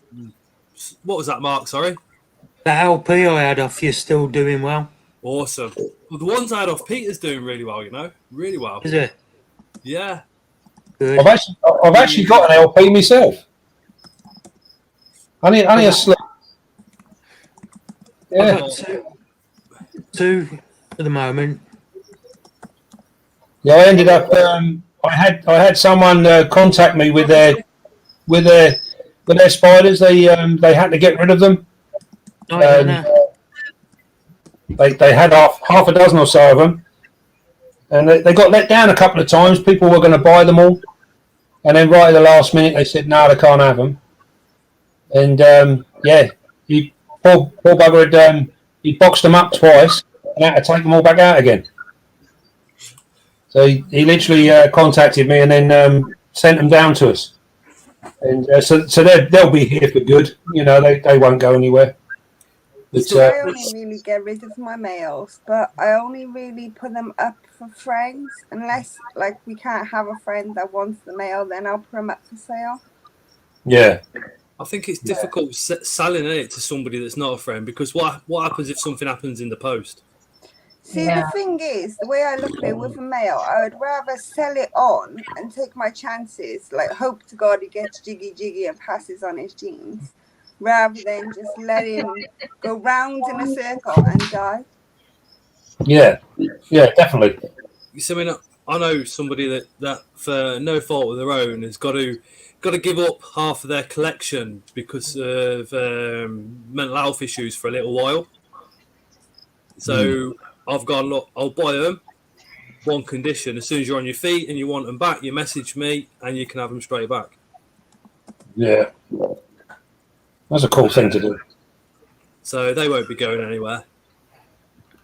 No, that's a cool thing. Mascaras up ready to go soon. I'm just waiting for them to hook out into nice bright purple. Yeah. I've got one of them myself, a mascara.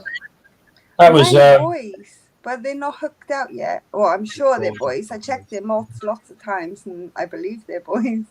Yeah. Oh no, that'd be good. You shouldn't have much trouble getting rid of them either. I've been trying to get rid of one because I had 3 and I gave one to my cousin, but that one already hooked out, and we haven't found anybody who wants a mature male. Really? Mm-hmm. Wow. Panthers are pretty popular. Yeah. Yeah, it surprises me. I haven't put a price on them. Yeah. I don't even know what they're fetching, to be fair. I don't think they'll fetch that much because they're males, like maybe 30, 35 max. Yeah. But I'm expecting it with males. I don't expect a whole load of males, but I'd prefer to pay for a male and then if it's successful, hand over a few babies rather than just take somebody's male and be like, it was eaten. I'm scared of doing that. Yeah. Can go back and says, what's your thoughts on the Gigas? I laughed at the description on the spider shop's listing for temperament. Is that the histocrats Gigas or? What was the question? What's your thoughts on the Gigas? I laughed at the description on the spider shop's listing for temperament. Yeah. Gigas. He's on about the macropelli. Oh yeah, fuck that. Yes. Oh yeah. Fuck that is probably the best description I could probably think. Look, you're not going to believe me. You're not believing me. But they are absolute puppies. I'm I'm looking forward to babies from you, Dave. Put it that way. Well, we should hopefully very, very, very soon. But yeah, they're. I mean, we try to show it in the video that they're not as mental and as crazy, you know. And it's like all of these. I mean, that was what we were saying earlier on when we started the channel. My whole thing was to try and show that pretty much everything I keep is old world, more or less, and a lot of it is classed within the hobby as being the nasty end of it all, but they're not. You know, if your seller says, "I've got these pokies for sale. They're fast as fuck. They're nasty. They turn into big horrible bastards." Everybody's like, "Oh, click, buy." If they say, "I've got this pokey, it'll come out. It'll give you a high five and a little cuddle, and it'll go back in again," they're only going to sell 2 or 3. But then the rumours go around the whole of Facebook and everywhere else that this pokey is like, you know, Dr. Evil. Everybody wants them. So if you give a spider bad press, suddenly everybody wants. OBTs have got the worst press ever, yet majority of people, apart from Ellie, has an OBT. They're nowhere near as aggressive as what you get told, what the bad press tells you. Yeah. I'll tell you a good example. I'll tell you a good example was the Black Fury. Remember them? Which one's that? Yeah, I had one. Yeah. Yeah. Yeah, I used to have one. Yeah, a few years ago. Well, do you remember the spider shop when they first started selling them? They put out a big description. The cat and stuff. That's it. Yeah. Well, they done that, and exactly what you were saying, Scott. Loads of people went out and bought them. Well, I had one given to me by a shop. They basically it was a shop that I go into every now and again, and I just went in there and said, "What you got? You know, what's going available at the minute?" And he turned around, he said to me, he goes, "Give me." I think it was like 15 quid. I think I gave him. He goes, "Give me 15 quid. You can have that bloody thing." I was like, "What is it?" And he goes, "Oh, it's a Black Fury." And at the time, I was looking for one. And so I said to him, "Oh yeah, great. More than happy to give you 15 quid for that." You know. And he said to me, he goes, "I'm pretty sure it's female." So I thought, that's all right. Anyway, I got it, set it all up. It molted out. It was a male.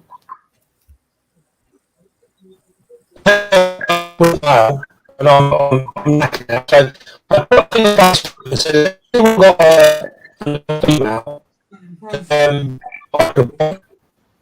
because I've got this male." Mm. And you know what? I got inundated on messages with people saying, "I've got this female, it's yours." So I'm like, "Where are you? Where are you? Can you post it to me?" And do you know what? Every single one of them said, "No, we can't post it, but you're more than welcome to come pick it up, and you can have the enclosure and everything because we're not touching it." And it just goes to show that all these people were more than happy to give me their spiders because they were too terrified to open the bloody door. And yet the spider itself, there's nothing wrong with them. You know, they're sweet spiders. They really are. But yeah, it just goes to show what you were saying about a good bit of marketing will sell them no end. But then these people, it's a bit like big snakes. You know, people, they all sit there and go, "Oh, I want a 20-foot berm. You know, I want this bloody great big retic." And they get them. They haven't got an ounce of clue what to do with it when it gets a bit of a hissy fit going, you know? When you got a big snake like that, and it's sitting there on your thing, like when I had my 19-foot retic, that had a striking range of about 6 foot. Yeah. So you, as an inexperienced person, is already probably 8 or 10 foot away from your snake if your living room's that big. And now you've got to close that gap to solve the problem. And it's got a 6 foot range on it. How the hell do you do it? And the prices of those, I think we were talking about them ages ago. Literally everybody that's in this chat, the prices of them have come down to like ridiculous. Yeah, I think somebody said that like literally like 30 quid you could go find one for. Yeah. Every year at Sunsets, it's a new spider that's the big rage that everybody's gonna pay $1 for. and that everybody wants, and then the following year it's going to be another one. The thing I was saying, the thing I was thinking though was Dave, because of his calm, docile temperament with his spiders. That's a volume deliberately. I believe the spiders feel that. If you're spastic and scared, of course the spiders are going to pick up on that and they're going to act as such. That's why it is so important to stay calm and calm with the spiders. Well, and he is a prime example of being calm in every spider, in every situation. Like this, you know, a lot of people, their videos, they'll freak out. You know, one gets loose, they'll freak out. Well, that's when things get out of hand. Picks up off you, don't they? Yeah. Did anybody see that video on TikTok where that bloke deliberately lets a spider bite him? No. Well, I've seen Coyote Patterson do it. No, this is it. Look, Yeah. Mark, don't play it on here. no, No, because the monetization side of it. I Oh, don't, right, know, okay. I don't know how it affect it. okay. I'll share it with you. Okie dokie. I'm surprised it's still on TikTok, to be fair. I didn't hear any of that. There's a TikTok video going around of a spider biting somebody, and the bloke's actually made the spider do it. Oh, is that the one where it bites his thumb? Yeah. Yeah, he puts his thing. It was a chevron, wasn't it? Trinidad chevron. Cambridge, I worn it. Yeah, Trinidad chevron. Yeah, That's what Yeah. I remember that. So, but yeah, no, what Christine said about, like, I think I said in my latest pokey rehouse, and it was like, if you're calm, your spider's calm. Yeah, And it's with any animal. If you're calm, you know what you're doing, and you've got your plan of how you're going to do it. The animal itself's going to be a lot calmer, just because of the way you move. Can you remember a long time ago when I did a live with Paul Dunn and his venomous snakes? Yeah. Now, he went into his room extremely calm, and his snakes were mind-blowingly calm. King Cobra, the Green Mamba, completely calm. Dave goes into his spiders, same situation, same scenario, and his spiders also remain absolutely calm. Mm-hmm. If you go in with anxieties, the spider's going to pick up on that, and they're either going to think you're a predator, or you're going to hurt them in some way, aren't they? I mean, you But then go they're going to not calm. The way you move is then erratic without you even realizing it. exactly. And then the animal's like, what the hell's going on? Yeah. So it scares them. So they're going to become defensive. I think you got. With any animal. Yeah, you got to look at it with all your different animals. Everything in the animal world, it all responds through your body language. Yeah. So if you're looking at like higher organisms, like things like mammals, birds, this sort of thing, they're all picking up on a visual display. Yeah. So how you carry yourself will dictate how they behave at the end of it. Now we used to do a thing with we used to have a lot of cranes. Have you seen those? That like big birds. I mean, familiar. We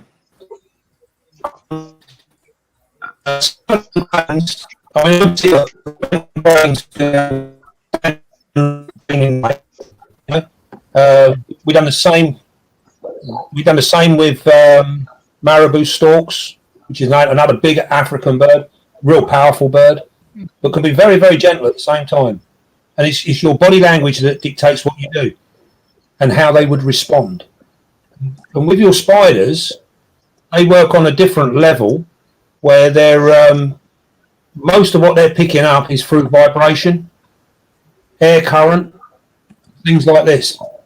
So when people say to me, tell me a good beginner spider, it doesn't really matter about whether it's a beginner spider or not. It's more about how you deal with yourself. how you put yourself across, and that will make the difference to how it responds.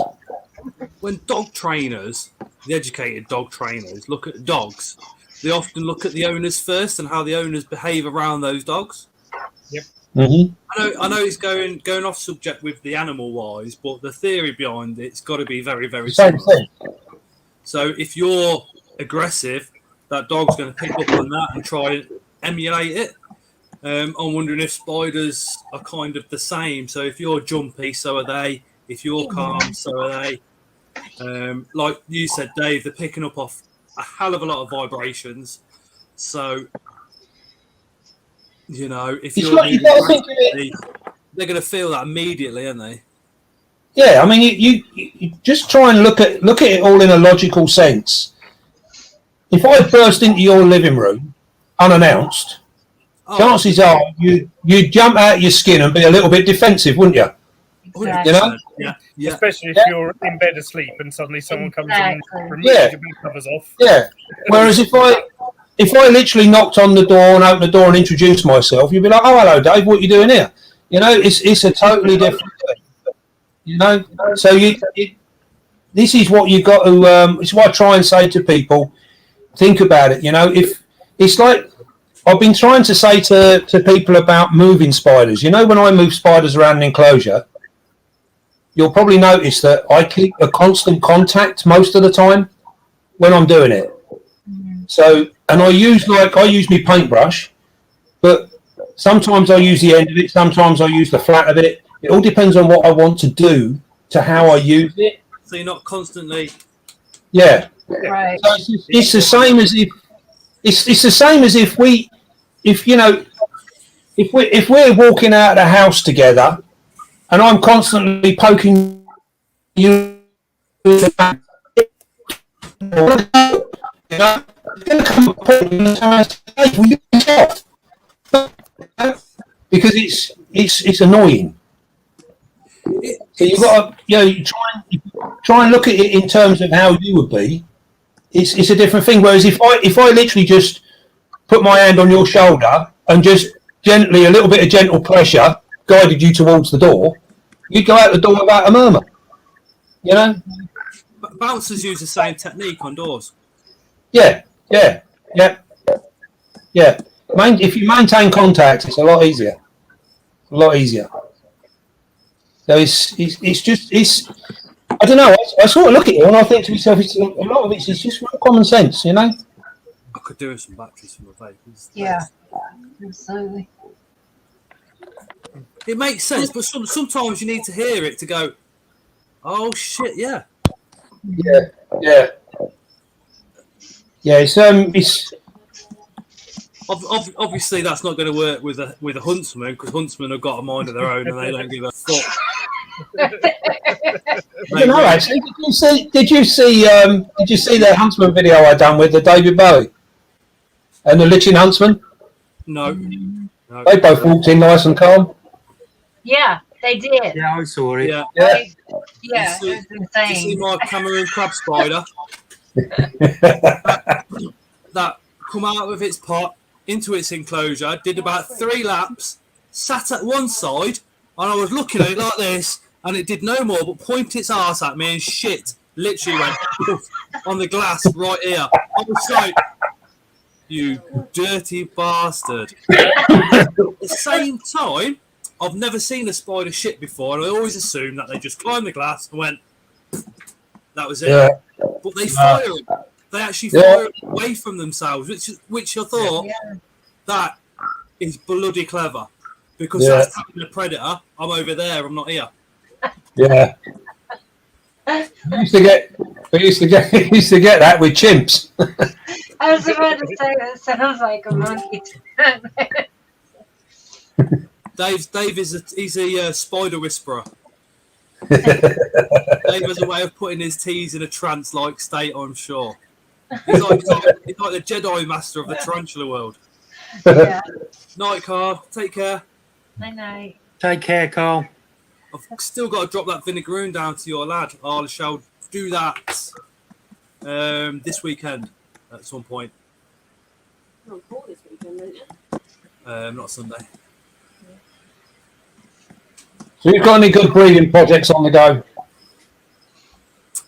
I'm waiting for Lividus to drop a sack, Incy Gold to drop a sack, and funny enough, Nando Coloratus Violosus to drop a sack. What else is there?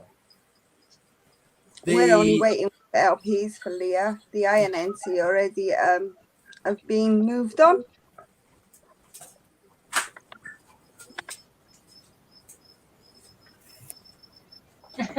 Obi-Wan Beastie Man. Say what? Obi-Wan Beastie Man, that is awesome. You should do some stickers of that, Dave. Yeah. Have you in a little Jedi suit with just your face there, like Obi-Wan Beastie Man. That would be awesome. I did get a really good comment actually on. I think it might have been the Blondie video. And someone put on there, how do you afford to buy all these spiders? And someone else commented, they followed it up and said, didn't you know he's a drugs lord? And I was reading this and I was thinking, bloody hell, you know, and they put, yeah, he's a drugs lord and commonly known as Dave Beastie Escobar. Something like that. And I cracked up. I must admit, some of the comments that come through the videos really make me smile, you know. And a lot of them are people that are like comment every time, you know. They just come out with stuff, and yeah. A lot of us, the way we afford it is we make sacrifices. Well, yeah. It's also as well. It's funny actually. I tell you an interesting thing is how people's first perceptions of stuff are. It's amazing. What's that? Moss, it's weed.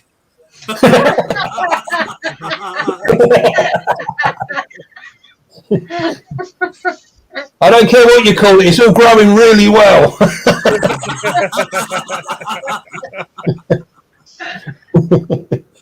Message me, I'll do you a good deal. Got lightsaber tongs, we've got Dave's a bug dealer.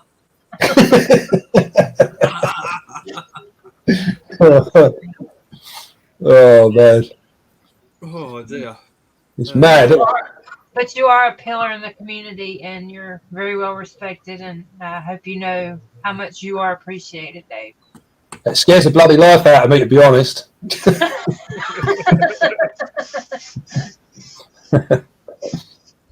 No, I think it's we were saying earlier on, it's the last couple of shows, it's been absolutely amazing to speak to all these different people, and I think it's such a shame that people on the outside don't realise just how friendly the community is, and there's people from all levels.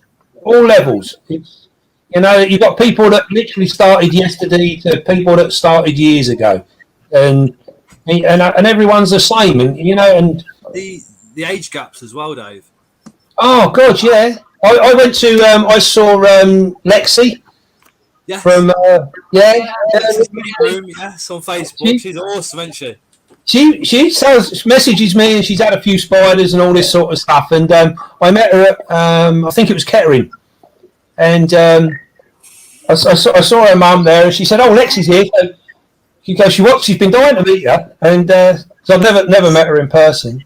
And as soon as I saw her, she went dead quiet, shy, and she just sort of stood there and wouldn't say a word. And she was like, I was like, come on, say hello to the camera because you're going to be on the video.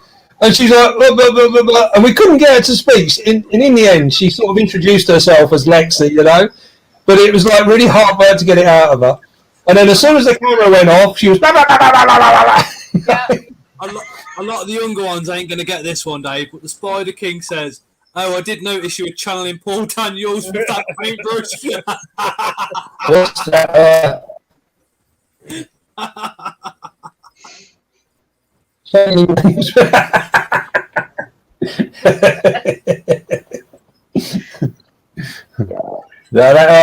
You can't be without your paintbrush.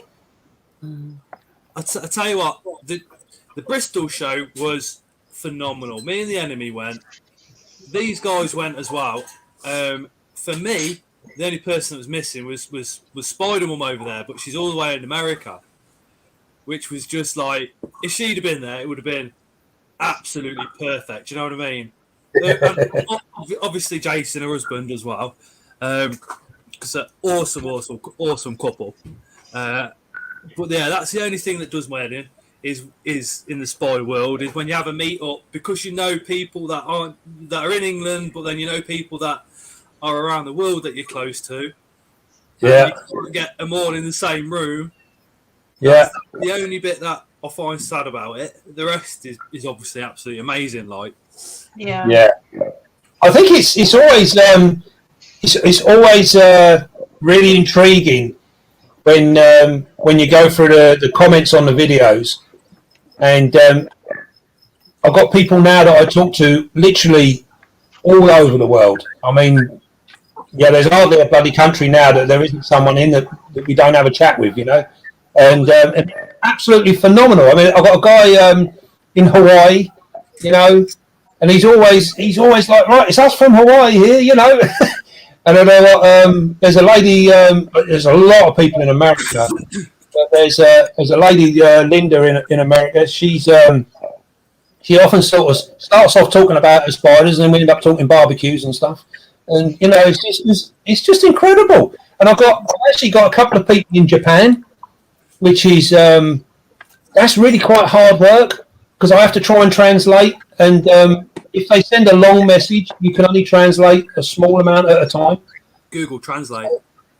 Yeah, it's like Copy and paste. Yeah, very small amount at a time. It's quite challenging at times. Yeah, it's absolutely lovely to speak to all these different people from far off places. I'll blow your mind. I was chatting to this lad, this guy.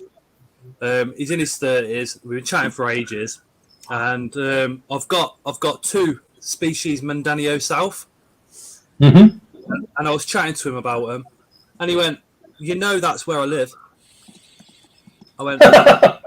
He said, "Yep." He said, "There's Mindanao South. There's a Mindanao North. There's a Mindanao East, and there's one for the West, and all four are different to one another." And I was like, "No." And I was like, "Do you know what?" I said, "The care on the internet, you can't find them anywhere. Where do you see them the most?" And he went, "In bamboo." I went, "No way." And he video called me in the forest with where the bamboos are, and he was showing me the Mindanao South actually living inside the bamboos. I was just like, wow. And then he says magic words. He says, "If you can get a flight here, I'll give you food and accommodation." I was like, it's 2 planes to get there, plus you're gonna have to be there for 2 weeks. No, Andy. But I'm gonna have to wait until the kids are grown up, so I can't. Yeah. I couldn't. Do you know what? That is one of the amazing things with the YouTube is the amount of offers we've had from literally all over the world, that people are just like, "Come and spend a week with us," you know, and you're like, it just blows you away. You know, people's generosity is absolutely phenomenal. I know there was a chap, Jody, in America. He sent over some. He does a lot of fly tying and stuff, and he done these amazing little bugs. And he just messaged me and just said, "Oh, can I have your address? I want to send you something," you know. And he sent these bugs through, and it's all from stuff that he does, like fly tying and stuff, you know. Do you know Hadley from Fantastic Tarantulas? Dave? Yeah. Dave, do you know Hadley? Do you know Hadley from Fantastic Tarantulas? Yes, yeah. He does a lot of fly fishing, you know. Teaches as well. Oh, does he? Yeah, I've never done it. I've always wanted to, so I was thinking about going for an hour or two and having a couple of lessons, like to have a go. Yeah. Oh, that'd be cool. Yeah. To have that guy, he literally just called me, and it was about 2:00 in the afternoon. I was at work, so I just thought, do you know what? I ain't got a job on. I'll answer it. So he did, and he is literally in the forest, and he's got and he's cut open this bamboo, and there's a Mindanao South sitting there in situ. I was just like speechless. I just didn't know what to say. I was like, that is incredible. And at no point, because I was expecting him to say, I can sell you 10 of these for £10 plus postage. At no point did he say anything like that. He said, this is my farm, and I've got them on my farm. And I was just like, wow. Absolutely incredible. Yeah. That's amazing, wasn't it? I think there was a guy messaged me earlier in the week, and I think he's in Arizona. I think it was Arizona he came from. And he was saying they've got like an annual tarantula migration there, where everything sort of goes south. And he was saying they go out at night, and he said, and you literally just watch. He told me the highway that they go across, and they literally go across this highway at night, and you can see all these spiders going across the highway, and they're all going off southwards. I was like, bloody hell, it's just absolutely amazing. Oh, Tina. Tina says, my boy's had a really bad day today. He hasn't been like this for a while. I think, as far as autism goes, there's something in the air this week for everyone with autism, because I think a lot of them are playing up ours as well, isn't he? This week's been a really bad week for Leo. I think it's just might be to do with the seasonal, maybe. I don't know. Can be. Don't know. Can be for a lot of people. What I will say is blast up the comments with blue hearts to give Tina a little boost. Show her we're all thinking of her and caring. What? Changing the weather. Yeah, Tara says it might be changing the weather as well. It can be a lot of times, yeah. Especially sometimes days where, especially in Britain, where the weather doesn't know what it wants to do, and you can have all seasons in one day and stuff. It can be really confusing. We're all flooded down here. I think it can possibly do something with the air pressure. Yeah. I've been getting a few headaches this week.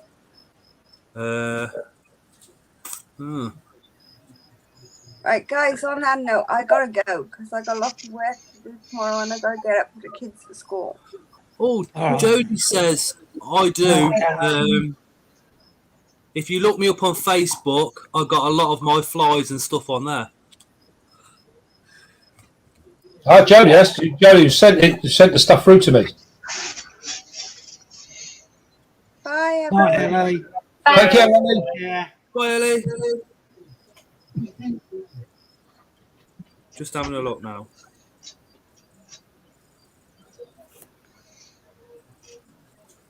Oh, yeah. I'm going to have to hop off to have a hungry husband in the living room, so I need to go fix him dinner. Is that what we could hear growling? Yes. Well, you hear Jason growling as well, size of him. Big boy, isn't he? Yeah, he's a big fella. But it's been a pleasure. I hate. It's good to speak to you all.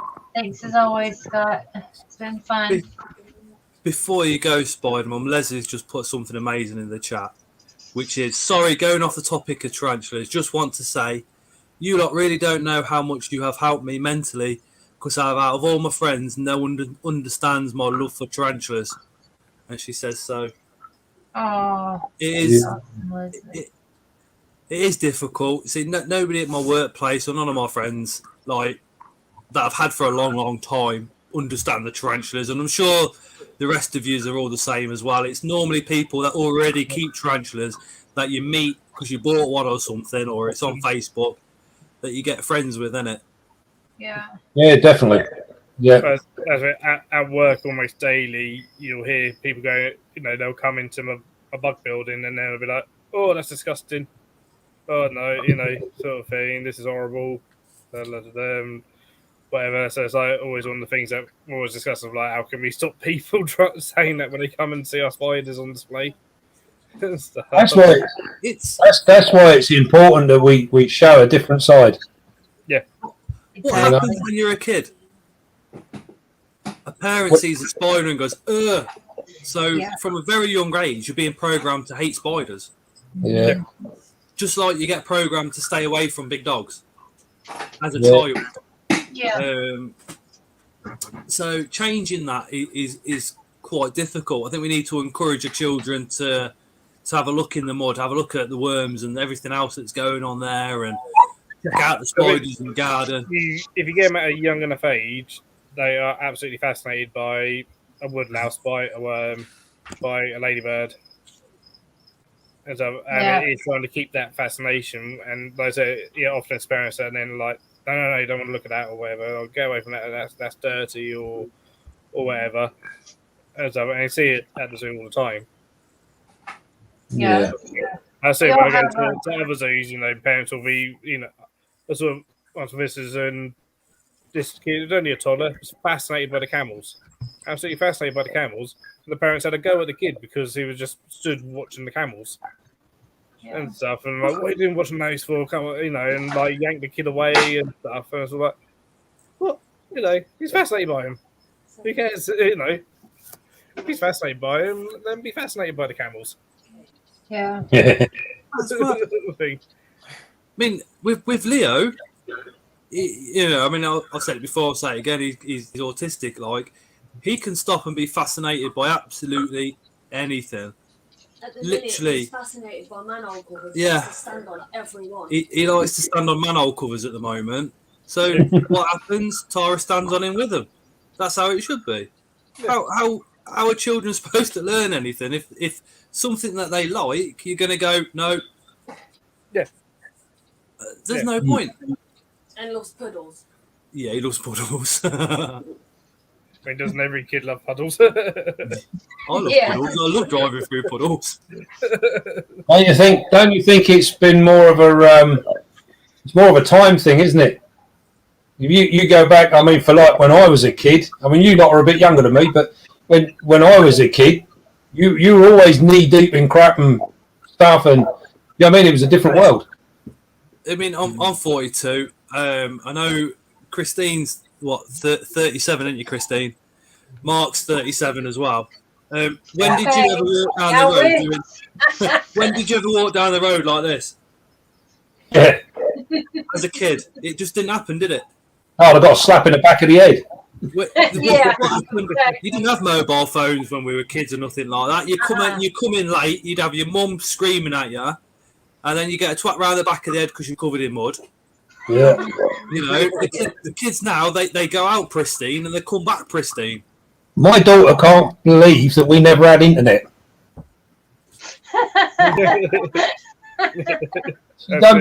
She don't believe me. She's like, "What did you do, Dad?" I was like, "Well, we never had phones either." She's like, "What do you mean we never had a phone?" Knock on the door. Yeah. I used to say to her, we would come out and play. Yeah, we would meet up with our mates and we would discuss what we're going to do tomorrow now, because we won't see each other after we go home. Yeah. So then we'd all have to meet up at a prearranged time at a place, and that's how things went on. You go home and you spend time with your family because there's nothing else to do. Yeah. You watch a bit of telly, have dinner, and then in bed. Yeah. Bugs and Stuff says, my lad loves the tarantulas. He's got ADHD, so I've had to move them all into a locked shed outside. I feel your pain, dude, because this is the kitchen where we've got all our stuff. And between us and the living room, there's a big stairgate, and Leo's on the other side. And if he come in here, every single spider would be out. He'd knock everything off. Nature of the beast, though, isn't it? And it bugs and stuff. It is literally the nature of the beast. When he jumps that stairgate, we all shit ourselves. And hi, Jason. Hello, Dave. Hello, Scott. Hey, hello, Got you a fan here, Dave. You want to say hello to you? Hey, how you doing? Good. Love your videos. Hey, good man. I like watching whenever you the informative videos you get telling about your spiders and all that. I like the way you we blocked out. What was that? I think he broke up a second. Oh, Hang on, what's happening? there you go. I was just curious. That's it, you all froze up. I got some stiff competition there, though. Oh, I got you. Yeah, I got some proper competition there. I was actually going to make a molting video, but I got beaten to it. So I know when I'm beaten, I won't go. I remember when she did that molten video. She wanted to come up with something that you don't see all the time, and that was her plan. Yeah, no, it worked out very well. Very well. Yeah. But good seeing y'all. I figured I'd jump in here and say hello. I'm going to go in here and finish drinking my soda. I'm watching y'all on the big screen in there. See you soon, Jason. Take care. You too, Mark. All y'all. It's awesome how you've got us on the big screen in the other room. Right. Yeah. That's awesome. Oh, yeah, Christine. Yeah. Just want to say again, congratulations on your 100,000. Oh, Your thank viewers. you. Thank you. That was pretty awesome. How many subscribers you want now, Christine? If you're not subscribed to Spider-Man 1978, please do so. We're trying to get her up to 1,000 faster than what she thinks. It would be awesome if you dropped her a subscription. I'm going to put her channel link down in the comments again. I'm at 714, and to me, that is just mind blowing. That's amazing. Fantastic. That is cool. So, no, it jumped up 4 after it just refreshed. So it's up to 718. So I can't get past 429. Oh, you'll get past it, Mark. You'll get past it. You know, the thing is not to get too hung up on the figures. That's right. it. As long as the most important thing is you actually enjoy it. That's it. Because I'll be honest with you. I'll be honest with you. When I started out, I used to every night I get home from work, but how many have I got? How many have I got? You know, and I was on it all the time. And then between doing that and then like answering comments and stuff, I actually left the spiders behind. And I sat down one day and I'm quite terrible for I sit on the computer and I mutter away to myself. And my missus, she's like, "What the hell's the matter with you?" She's like, "I'm trying to watch telly, you know, you're getting on my bloody nerves." So, and I said to her, I have got so much to do, but no time, you know. And basically, YouTube had taken over, and I lost enjoyment. You know, I didn't enjoy anything I was doing anymore. And you have to sort of like put it aside and then get back to, you know, doing your spiders and having a bit of fun and doing that sort of thing and not getting too hooked up. It's very, very easy to follow the numbers. I did. I love doing videos, and just not very good at them. There's nothing wrong with them. No. And you know what? It's literally about the enjoyment that you get from it. That's the whole point of it. Any hobby you do, if it's no longer enjoyable, it's not a hobby, is it? Right. You know? So you got to. I think it's. You know, you just got to do what you enjoy. That's the key. And don't get over hung up. You know, it's nice to have bloody, you know, loads of subscribers or whatever, but it's not the be all and end all of it by any means. I think it's cool because, you know, in 10 years' time, I might not be into spiders. Yeah. I might have had to move them or sell them for one reason or another, but I've still got that whole journey on YouTube. Yeah. And when the grandkids come along and they go, "You're a boring old fart," I'll be like, "Press play, watch this. You think I'm boring?" I used to play with these bad boys. I had a Cameroon crab spider that shat at me. What have you got? It's true. It is true.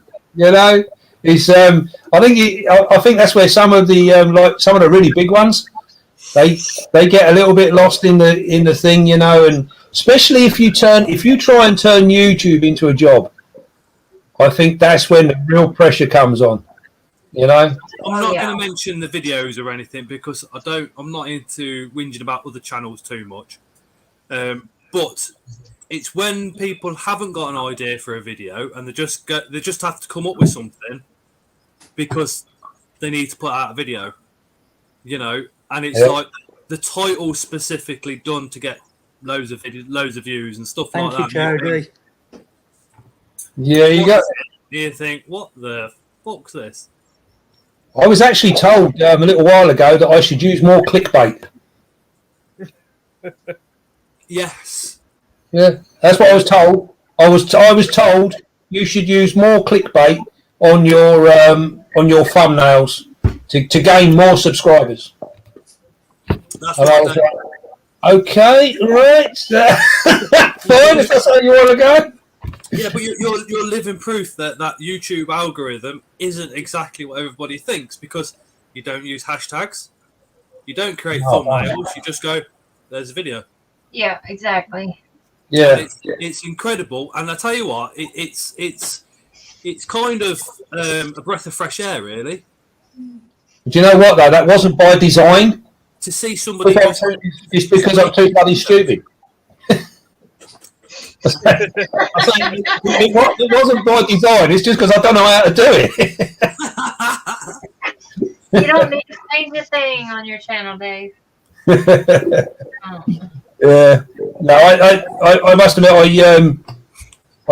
do really enjoy it, and I love all the going through the comments and meeting people, and that's what it's all about for me. I think that's a marvelous thing, and it's amazing how many arachnophobes watch spider videos on YouTube. Mm-hmm. Yeah, hundreds of them, and they don't like spiders. A mate from work messaged me. He was like, "My lad's been watching all your videos. You got any pictures you can send me?" And I was like, "This is from a lad that I'd never ever expect to even mention spiders to me." And I was like, "Wow!" So I sent him about 100. and I think his lad's only young, 7 or 8, and he watches every single video. I'm like, wow, that's just that's mind blowing, isn't it? This lad does not like spiders at all. So I'm thinking to just you're letting him watch them. That's brilliant. That is really, really good. Yeah. I was never going to do videos, but it was Pete that kept saying, "You've got to come on a video with me." And then he kept saying, "You've got your own channel." And in the end, I give into it. What's been good with you, Mark, is you're in Pete's videos and you're like this. Yeah. Yeah. And then eventually you're like this. And then you're like this. And now you've got your own channel and you go in. Yeah.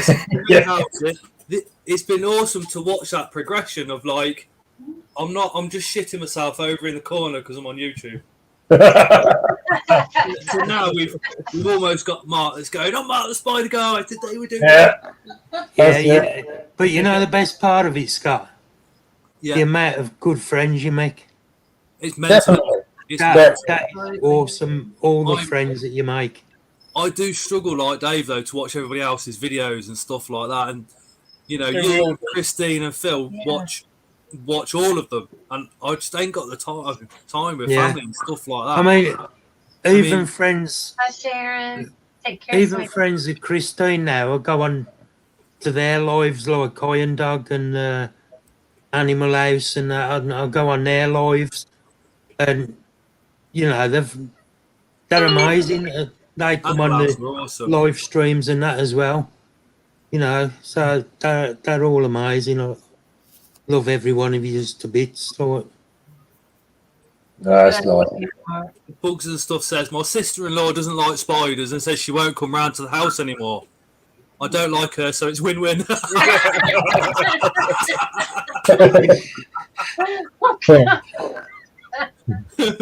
That's class.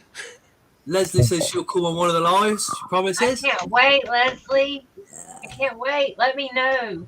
That'd be awesome, Leslie. Craig says, whereabouts in Brummie are you from, Mark? I'm from South Birmingham. Don't know if you know round the Queen Elizabeth Hospital and round that way. Selly Oak. He's He's the original burger bar boy, ain't you?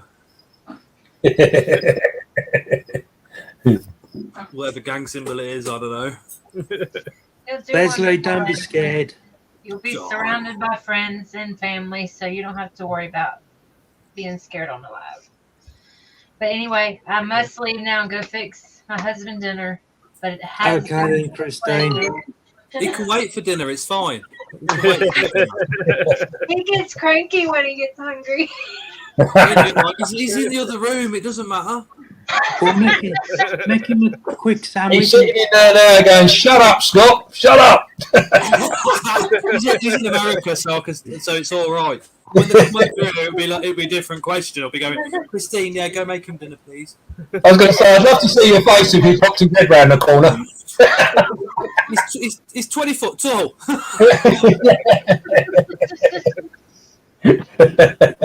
But y'all have a lovely evening. I do appreciate it. It's been fun. What Bye, Jason everybody. should be doing is, Christine, you've been on a live. Here's your dinner. No, there's trouble cooking. work hard all day long, so Before you go, Christine, I did see you live on, was it Sunday with the church? what? Oh yeah. Yeah, I thought that was awesome. Oh, thank you. Awesome Yeah. work. Yeah, and I go 30th. I'm going to take some of the spiders, and I'm actually going to take my Sicilian as well. I'm going to talk to people about tarantulas and show them some up close and personal. Of course, there's going to be no handling, and none are going to come out of the enclosures. But if I can walk away from there and have one person not scared of spiders or with respect to spiders, I'll be so happy. And there's supposed to be quite the turnout. There's a lot of excitement of people coming to see them, and I figure I'll do talk about all the tarantulas, and at the end, I will pull out my giant Sicilian, and people are going to be like, Yes, that is awesome. not even going to say I have a Sicilian, and they're going to be like, Is any of that going to be streamed online anywhere? Yeah, try and get some video. I'm thinking about taking a tripod and filming it. Yeah. Yeah. So I'm excited about that. You can't miss an opportunity like that. Right. Yeah, I'm excited. I just because they're like she told me, she said a lot of people are really scared, so they don't want to come out of it. Listen, they're not going to come out of the enclosure. There's not going to be any handling, so just reassure them they have nothing to worry about. And now that there's a big buzz, so I hope it's a good turnout. But yeah, I'll definitely look into filming that. So, but yeah. I just thought that was funny. I just thought I'd bring out my giant worm at the very end and just people be like, what the heck? It's so much better looking than what she said. It's amazing. It's absolutely amazing. Christine's going, it's near enough midnight. My live, I normally run the lives 8 till 10, but we've had the legend that is Dave's Little Beasties on. So on for a lot longer. But yeah, we're gonna pull it to an end in a minute or two. I think I've gained something like 15 or 20 subscribers just from tonight. So wonderful. Thank you so much to you guys for subscribing. Thank you, Dave, for bringing them. And thank you so much for coming on a live. It's been phenomenal, absolutely amazing. Good. It's been cool. It's been a really good evening. I've enjoyed it. It's been informative and it's been such a laugh. Yeah.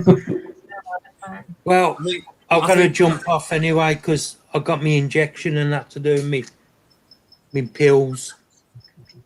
And plus, I've got to be up early because I'm going to Leah and Terry's tomorrow. Oh, okay, nice. No worries. Got to pick 19 snakes up off her. Oh, yeah. Baby. Sorry? Is she sold you all the babies? Not me. A friend of mine who's got his own pet shop. Brilliant. And She was he's struggling spoke to get in Wales, weren't she? yeah. I give his details. Leah got in touch. He said bye, Dom. So, yeah. So I'm going to pick them up for him tomorrow. Yeah, Michael, you're up. So, You were late. Oh, thank you, everybody. oh, and Christine, Yeah. next time you blow me a kiss, can you make sure it don't go past my ear hole? Okay, I'll do that. Dave Right. goes backstage, but he needs to connect his microphone and camera, and then I can add them to the stream. Oh, try it out. There we go. I don't know what happened there. You didn't disappear now. I thought to myself, they'd be sitting there thinking that was bloody rude, wouldn't it? You just buggered off. Bugs and Stuff said it's been great, guys. Absolutely loved it. Bugs and Stuff, I would love to grab you on one of the lives if possible at some point. No pressure. Right, I'm going to go then, guys, because I've got to another- get this needle done. So Alright, I'll speak to you all later. Thanks for having us on the start. See you later, Bye. mate. Thank you again. Yeah. Bye. Take care, buddy. I'm going to. Much love. Bye. See you Cheerio. all. Take care. Bye both. Bye, mate. Bye. Thank you to everybody that's been in the comments. We've had such amazing comments. There's been so much love for you and camera lady. It's been unbelievable. Bugs and Stuff, that is amazing. He's just said yes, no problems, mate. That will be Cool stuff. that's like Dave, Bugs and Stuff, and then if I can get Tom Moran, for me, there's nowhere else to go after that. That's it. That's Idol's done. Where do I go from there? Literally, what an awesome night, Dave. Thank you so much for sharing so much of your animal life. Yeah, no worries. Yeah, we just touched on a little bit. That was all right. That's cool. Yeah, I'm glad we had a good evening. And, thank you for having me. I'd love to have you back again in the future. Have a chat again. That would be absolutely awesome. Always welcome. Ah, cool. No, I look forward to that. Anytime. So much. All right, then, buddy. Nice one. Also say good night, everybody. Thank you so much Take care. for watching. And see you again. See you later. Bye, Everyone. Night, mate. Take care. All right.